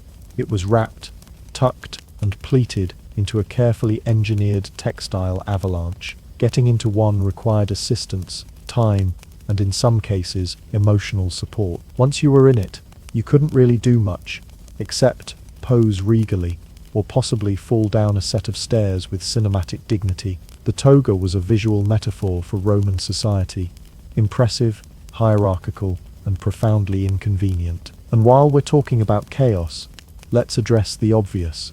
No elastic, no stretchy waistbands, no adjustable cuffs. If your garment loosened, there wasn't much stopping it from becoming floor decor. Wardrobe malfunctions weren't just possible, they were practically a feature. Ancient folks didn't so much put on clothing as arrange it, and then pray to their local gods of wind resistance. To add to the chaos, fasteners were rare, and usually impractical. Straight pins, often made of bone or bronze, could help hold things in place, but also turned everyday outfits into wearable safety hazards. Imagine giving someone a hug and accidentally stabbing them in the chest with your fashion. That's not a faux pas, that's attempted manslaughter in a tunic. Belts helped, too. Sashes, cords, or leather straps were commonly used to cinch the waist and keep everything vaguely vertical, but these were not foolproof. A misplaced knot or a long day of walking could easily result in your robes shifting into unintentional peep show territory. Let's just say the ancient world invented modesty, but gave it very little support, and don't even think about layering. With no fasteners to secure sleeves or close up sides, wearing multiple pieces often meant overlapping different fabrics, and then using gravity, geometry, and blind optimism to hold everything together. Style was a balancing act. quite literally. If your chiton slipped, you didn't just ruin your outfit, you risked historical infamy. But here's the thing. For all the logistical nightmares, ancient people still managed to turn chaos into aesthetic. These draped outfits, however unstable, were often beautifully dyed, decorated, and designed with a purpose. Clothing wasn't just about utility, it was symbolic, political, and deeply tied to status. If your outfit required a servant, a tutorial, and a minor miracle to stay on, congratulations, you were very important. Still, we'd be lying if we said anyone missed the days before the button. Ancient fashion may have had grace and grandeur, but it was also a disaster waiting to happen. And while the ancients gave us art, philosophy, and democracy, they also gave us the occasional surprise toga drop at public forums, which is why the invention of the button wasn't just a technological win. It was a societal sigh of relief, because finally, clothing didn't have to rely on physics and prayer. It could just close. Before buttons became the tiny heroes holding your pants and dignity together, they were more like shiny distractions. Yes, the earliest buttons didn't fasten anything, they just existed. Smug little circles flaunting their uselessness, like high-fashion baubles. Think less wardrobe solution, and more, look at me, I have wealth stuck to my chest. Our journey begins around 2000 BCE, in the Indus Valley Civilization, one of humanity's earliest urban societies. These folks were the first known people to craft actual bona fide buttons, mostly made from shell, bone, or ceramic. Were they marvels of engineering? Absolutely not. Were they stylish? Without a doubt. The buttons were often carved with geometric designs, polished until they gleamed, and then sewn right onto clothing, not to close anything, just to let everyone know that someone had the free time to carve a circle out of shell and stick it to a tunic. In other words, your status wasn't measured by how functional your outfit was. It was measured by how many tiny, non-functional circles you could afford to wear. It's the prehistoric equivalent of putting spoilers on a car that doesn't move. Pure flair, zero function. Meanwhile, across the continent in Bronze Age Europe, a similar trend was emerging. Buttons began popping up in burial sites, made from bronze, ivory, wood, and sometimes semi-precious stones. And where did archaeologists find them? Right where you'd expect them on a shirt or coat today. Shoulders, chest, collarbones, except, plot twist, there were no buttonholes. These buttons weren't fastening anything. They were pinned, glued, or tied onto garments for decorative effect only. They were like high-maintenance glitter, visually dazzling, totally unnecessary. In fact, for centuries, buttons were less about function and more about flaunting your wealth. If you had enough extra resources to fashion dozens of matching bronze doodads and stitch them to your clothes, congratulations, you were no peasant. Your shirt said, I don't farm, I don't haul things, I accessorize. And just to make things more absurd, early buttons weren't just worn, they were hoarded. Some ancient burial sites reveal button stashes, where the dead were sent into the afterlife with a treasure trove of tiny decorative circles. Imagine living in a society where your afterlife fashion plan includes several backup buttons, just in case the gods are judging you on your bling-to-function ratio. It's important to note that in many early societies, clothing itself wasn't even expected to fit snugly. Most garments were still loose and draped, as we saw in Chapter 1, so there really wasn't a pressing need for closure mechanisms yet. But if you had buttons, you were essentially flexing. These tiny crafted pieces sent a clear message. I'm so advanced, even my useless accessories are artisanal. In some places, buttons were almost sacred. In ancient China, for example, decorative discs, similar to buttons, were made of jade, and were often symbolic, believed to protect the body and soul. Again, no buttonholes, just symbolic drip. Because why fasten your robe when you can spiritually align your chakras with a green rock on your chest? Fast forward a bit, and buttons started making appearances in Greek and Etruscan art, occasionally worn by gods or heroes. The implication? Divine beings didn't need buttonholes either. They just needed bling. So the decorative button trend continued, bolstered by the upper classes who weren't about to let something as silly as function interrupt their fashion statements. And let's be honest, if you've ever bought a coat with accent buttons that do nothing but sit there looking smug, congratulations, you're keeping the ancient tradition alive. The decorative button never truly died, it just evolved into the 21st century version of aesthetic overkill. The irony of all this, for thousands of years, humanity had all the materials it needed to create functional buttons. We had the circles, we had the clothes, we even had the thread, but no one thought to poke a hole and actually connect the two. It's like having a bicycle and walking beside it for centuries. The decorative button era was a beautiful, confusing chapter in fashion history. People adorned themselves with useless dots, buried them with honor, carved them from bone, and hung them like medals of style. And through it all, no one stopped to say, "Hey, what if this thing actually did something?" That genius moment wouldn't come until much later. For now the button was all sizzle, no stake, all sparkle, no snap. It took humanity roughly 3,000 years of stitching decorative dots to their shirts before someone finally had the most obvious, glorious, forehead-slapping epiphany in fashion history. What if we made a hole, and just like that, around the 13th century in Europe, the button, once the fashion equivalent of a decorative sticker, was promoted to an actual tool, a useful one. The invention of the functional buttonhole didn't just revolutionize clothing, it reshaped the human silhouette, turned tailoring into an art form, and introduced a world where your outfit could hug your body without falling off mid-sentence. Until this point, clothes were more of a loose suggestion than a snug statement. Robes, tunics, and capes draped and flapped, and required belts, pins, or prayers to stay in place. But the birth of the buttonhole turned garments into precision instruments. Suddenly, you could close a sleeve, tighten a collar, taper a waistline, without using a mile of rope. For the first time in recorded history, people were no longer walking around dressed like windy tents. The breakthrough likely occurred in Germany or France, two places famous for their attention to detail and discomfort with chaos. It's no coincidence that this innovation emerged in a time when tailoring itself was evolving. With buttons and buttonholes, clothing could now be cut and sewn to fit the actual contours of the body, allowing for structure, symmetry, and just a little bit of medieval sass. Enter the coatee hardy, a snug-fitting garment worn by men and women in 14th century Europe. These outfits boasted rows of buttons running down the front, the sleeves, even the sides. It wasn't just about holding your outfit together. It was about showing off how many buttons you could afford. Yes, even in their practical phase, buttons still had a flair for drama. Now, fashion became personal. Literally, before buttons, most clothes came in one size fits, approximately everyone, and good luck. With buttoned garments, tailors could finally create clothing that molded to your shape. If you had curves, you could now flaunt them. If you had biceps, your sleeves could showcase them without threatening to fall off. This wasn't just convenience. It was the birth of fashion as expression, fitted, sleek, and vaguely smug. The practicality didn't end with looks. Functionally, buttons allowed clothing to be assembled in stages. Sleeves could be buttoned on or off. Bodices could be opened partially or completely. Traveling became easier, dressing became faster, at least until you hit the 15th button, and modesty could now be managed with precision.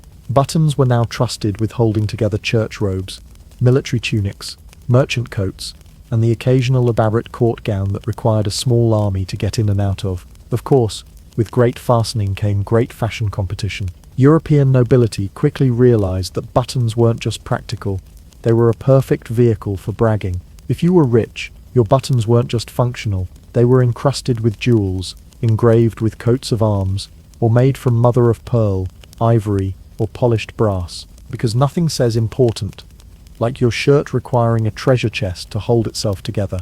And because this was medieval Europe, sumptuary laws eventually got involved. These were rules designed to keep the lower classes from dressing too fabulously. Laws were passed that limited how many buttons a person could wear, based on their social rank. Imagine being arrested because your shirt had 27 buttons instead of 15. That's right.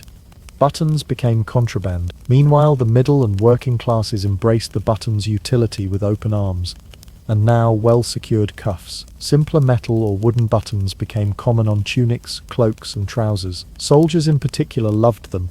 Nothing quite says battle-ready like pants that don't fall down when you're charging into enemy fire. This era also marked the rise of the tailoring guilds, professional organizations that treated button attachment like a serious skill. And it was, lining up buttonholes evenly was a high-stakes game in a time when clothing was handcrafted, and a crooked row could cost you a client, or worse, make you the punchline of a bard's next comedic ballad. Thanks to buttons, fashion moved away from the amorphous, one-size-fits-whatever aesthetic of earlier centuries, and toward a new age of structure, individuality, and endless fastening possibilities. Clothes no longer just covered you, they defined you. And for the first time, people had the power to alter their own fit. Feeling bloated after a feast? Unbutton the bottom two. Want to show a little ankle? Undo the side buttons. Buttons offered adjustability, control, and just a tiny sense of smug mastery over gravity and fabric. So let's give credit where it's due.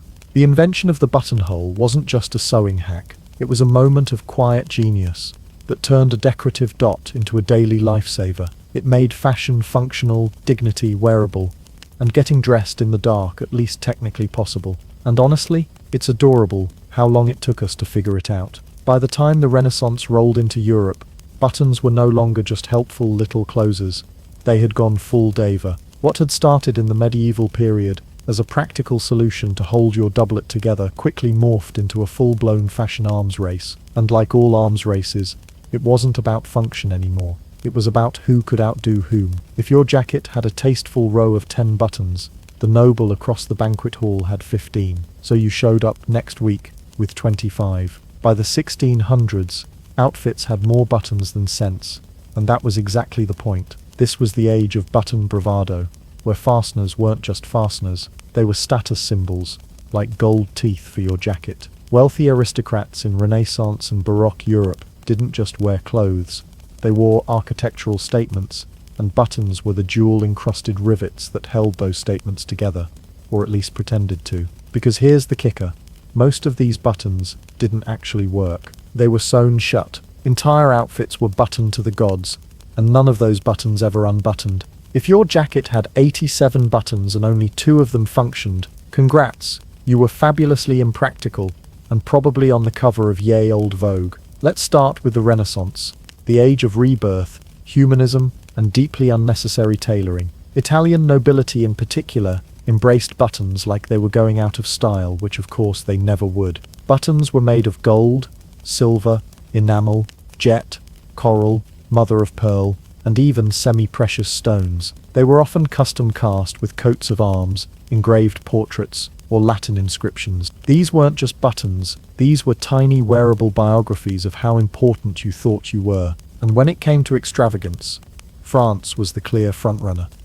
The French court under Louis XIV, a man who quite literally built a palace to show off his ego, was obsessed with decorative fashion, and buttons became a key battlefield in this war of appearances. Louis was known to wear garments so button-laden that if he fell down a staircase, as humans occasionally do, the clattering could probably be heard in neighbouring countries. Buttons were so tied to rank and flair that entire guilds were formed just to produce them. The button maker was now a respectable artisan, with apprentices and regulations, and the deep responsibility of making sure Lord So-and-so's coat looked appropriately smug. But it didn't stop there. The trend spilled into the Baroque era, when things somehow got even extra. Baroque fashion didn't believe in restraint. If a sleeve could have 40 buttons, it should. If a vest needed fastening, it should also be covered in silk thread-wrapped buttons, arranged like little battalions of vanity. Some doublets had rows upon rows of buttons that traced the seams like a kind of wearable Morse code for "I'm better than you." And for the wealthy, buttons weren't just decorative, they were collectibles. Aristocrats would commission sets of unique buttons just for a single event. Some noblemen had button cabinets, the Renaissance version of a walk-in closet, where they stored their collections like miniature Fabergé eggs. A new outfit might be made specifically to show off a new set of buttons, which is the 17th century equivalent of buying a car just to match your cufflinks. Of course, as with most fashion excesses, there was a point where it started to backfire. Wearing an outfit with hundreds of decorative buttons wasn't just expensive, it was exhausting. Getting dressed could take literal hours. Servants were required not only to help with the dressing, but to navigate the button topography, ensuring none were out of line or, heaven forbid, missing. A missing button on an aristocrat's coat was like showing up to the royal court wearing Crocs. Scandalous. Unforgivable. Possibly punishable by silent judgment from 17 powdered wigs. Interestingly, the obsession with decorative buttons started seeping into military fashion too. Soldiers' uniforms became increasingly ornate, not because the battlefield demanded pizzazz, but because officers wanted to strut. High-ranking officers wore jackets with lines of shiny brass or silver buttons, many of which had zero fastening roll. They existed purely to dazzle from a distance. Sure, the French army might be retreating, but they were going to do it stylishly. And don't forget the economic impact. The button craze sparked an entire micro-industry. Button makers became some of the most in-demand artisans in Europe. Cities like Paris, Florence, and London had thriving guilds dedicated entirely to producing buttons for the fashionable elite. Entire families passed down button-making skills across generations, and if you were really good, your buttons might end up on the royal chest of someone who couldn't pronounce your name, but paid you handsomely to sparkle. So what do we take away from all this? That once the button found its purpose, it immediately left it behind to pursue fame. Function turned into flamboyance. The practical little disc that had once saved tunics from falling off became a symbol of absurd luxury. In the world of Renaissance and Baroque fashion, buttons weren't just accessories, they were flexes. And the more you had, the more obvious it was that you had absolutely no plans to move quickly, work hard, or use a single one of them. Because at the end of the day, wearing 120 buttons that don't open anything was the 1600s version of buying a Ferrari just to rev it in your driveway. Once upon a time, buttons were the precious toys of aristocrats, tiny symbols of wealth that clung to brocade jackets and velvet waistcoats like glittering barnacles of privilege. But then the Industrial Revolution happened, and the button, that former peacock of the wardrobe world, came crashing down from its bejeweled pedestal and landed in the wash bucket of the common man. And thank goodness it did, because the 19th century was a chaotic mess of soot, steam, and suddenly a whole lot of trousers that needed to stay up. The democratization of the button was made possible by the same industrial innovations that brought us spinning jennies, steam engines, and the deeply questionable air quality of Victorian London. Mechanized button-making machines began appearing in the early 1800s, and suddenly, instead of carving buttons by hand from ivory or casting them one at a time from silver, factories were churning them out by the thousands in bone, wood, glass, horn, and increasingly plastic-like composites. For the first time in human history, you could lose a button and not hold a funeral. These weren't heirlooms anymore. They were bulk pack essentials, the kind you'd find rolling around in a drawer full of sewing needles, old coins, and possibly a cursed thimble. No longer the domain of kings and powdered wigs, the button became everyone's sidekick, showing up on factory uniforms, schoolboy coats, modest house dresses, and the ever-popular pants without falling down ensemble. This sudden affordability had a profound effect on middle-class fashion, which exploded like a boiler left unattended. With the ability to produce and purchase clothing in standardized sizes and at reasonable prices, the growing bourgeoisie of Europe and America could finally dress like someone who owned a mirror, and maybe even a matching vest. Buttons allowed for form-fitting garments, and for the first time, working-class people didn't have to choose between tent-shaped and tied with string. They could buy real shirts with real closures, and they could button them up with pride, or at least with moderate competence. One of the biggest winners in this button boom was the uniform. Whether you were a factory worker, a train conductor, a chimney sweep, or a 9-year-old child forcibly enrolled in a rigid school system with a dress code written by sadists, your outfit had buttons. Military uniforms in particular leaned into buttons with a kind of obsessive joy. Rows of shiny brass buttons weren't just decorative, they were part of a standardized identity. You might not have had much, but if your buttons lined up, you belonged somewhere. They were small but powerful markers of order in an increasingly fast-moving and fragmented world. In the home, too, buttons quietly transformed the lives of everyday people. Children's clothing became more secure. Goodbye wardrobe malfunctions at recess, and women's dresses, which had long relied on laces and hooks, began incorporating buttons for both structure and modesty. Sure, many of those buttons still required a second person and 15 minutes of determined struggle to fasten. Victorian fashion wasn't known for its kindness, but the option was there, and if you were wealthy enough, you could even employ someone whose job it was to deal with your buttons. Because dignity, in any century, always involves outsourcing the fiddly bits. Let's also take a moment to appreciate the rise of the humble shirt. Thanks to the button, You could now create a shirt with a collar, sleeves, and a full front closure. Before this, shirts were basically pullovers with ambitions. Now, they were tailored, respectable, and crisp. For about 10 minutes before life wrinkled them into oblivion, a good button-down shirt said, "I am here to work," or at the very least, "I tried." Perhaps the most unsung benefit of this button bonanza was the psychological one. There's a comfort in closure, a sense of structure, of tidiness. You fasten your shirt, you button your coat, you pull on your boots, and suddenly the chaos of life feels a little more manageable. Even in the face of industrial smoke, crowded streets, and questionable hygiene standards, a button jacket was a kind of armor. It might not stop disease, but it helped you fake composure. But of course, with mass production comes mass panic, specifically when the laundry swallowed one of your buttons whole. Now that buttons were in every household, losing one became a shared trauma. People began keeping button jars, sewing kits, and emergency spares sewn to the inside of garments, a delightful little insurance policy. Button replacement became a skill every household needed, and the phrase "popped a button" was no longer a noble's humble brag, but the working man's cry of frustration on a Monday morning. And yet, through it all, buttons endured. They were no longer luxurious or exclusive. They didn't glitter or proclaim your lineage, but they held things together. Quietly, reliably, and often with a satisfying little click. They became the backbone of the modern wardrobe, not flashy, not poetic, but essential. Because while kings wore buttons for show, and dukes wore them for vanity, the rest of us just needed them to keep our pants from becoming a crime scene.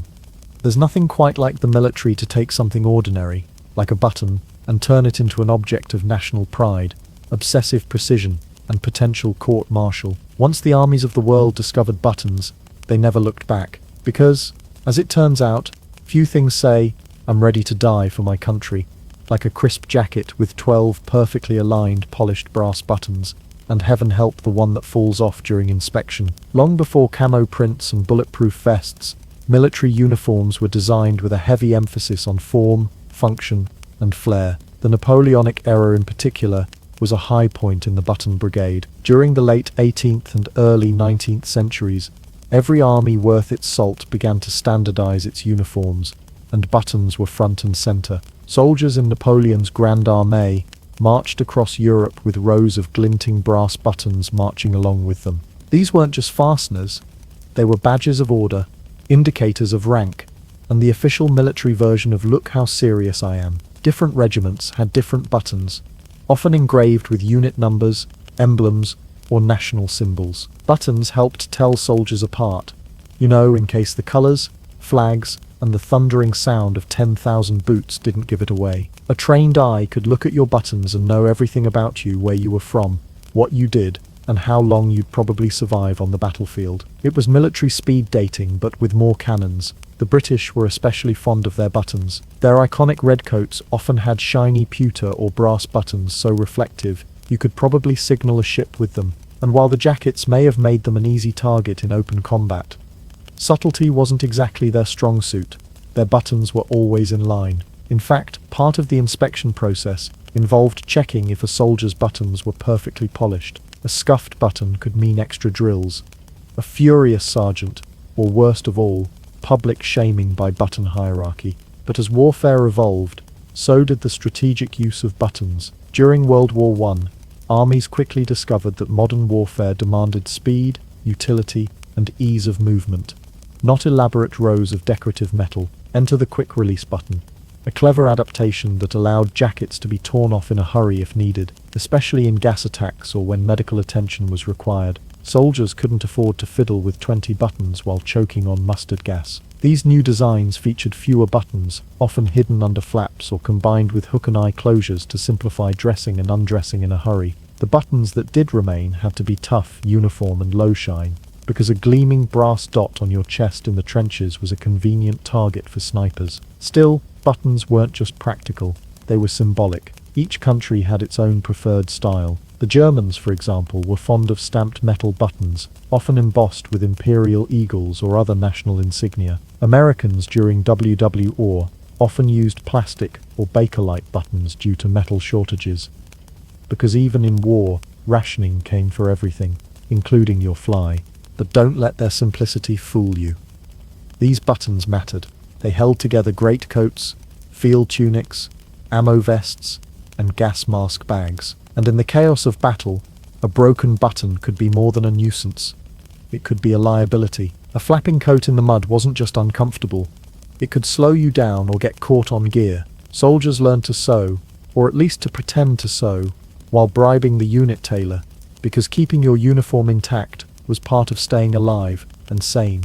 There was also a strange kind of psychological warfare embedded in those buttons. Marching in unison with identical uniforms and perfectly placed rows of buttons created an image of unstoppable precision. It said, "We're organized, we're powerful. We definitely didn't just spend 2 hours scrubbing these buttons with toothpaste, sir." Even off the battlefield, military buttons were souvenirs and heirlooms. Soldiers collected them, saved them, wore them long after the war. Some veterans had jackets missing everything except the buttons, which they kept as a reminder of their service, or as a testament to the fact that they survived a machine-washed wool coat during a European winter. Of course, not all buttons were loyal. Ask any soldier and they'll tell you at least one button will fail you at the worst moment. A chest button pops loose mid-salute. A fly button breaks just as you're standing at attention. That button, a traitor, deserving of replacement, and maybe a stern talking to. In many ways, the military elevated the button from mere utility to ceremonial precision.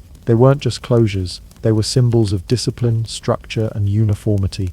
A physical manifestation of the idea that, in the army, everything and everyone must be in line. There was no room for loose ends, literally. So whether you were standing in formation with polished brass beaming in the sun, or belly down in the muck, praying your tunic stayed shut, one thing was certain: buttons were your silent comrades. They didn't win battles, but they sure as hell kept your coat on while you tried. The 20th century, a time of jazz, wars, moon landings, the ultimate showdown in the wardrobe world. Buttons versus zippers. In one corner, the button, a noble veteran of thousands of years, proud and patient. In the other, the zipper, a sleek, speedy upstart, ready to whoosh its way into modern fashion. This was not just about keeping your pants on. It was about identity, convenience, and who you wanted to be when the world looked at your fly. The story begins in the early 1900s, when a strange new contraption began zipping its way into clothing.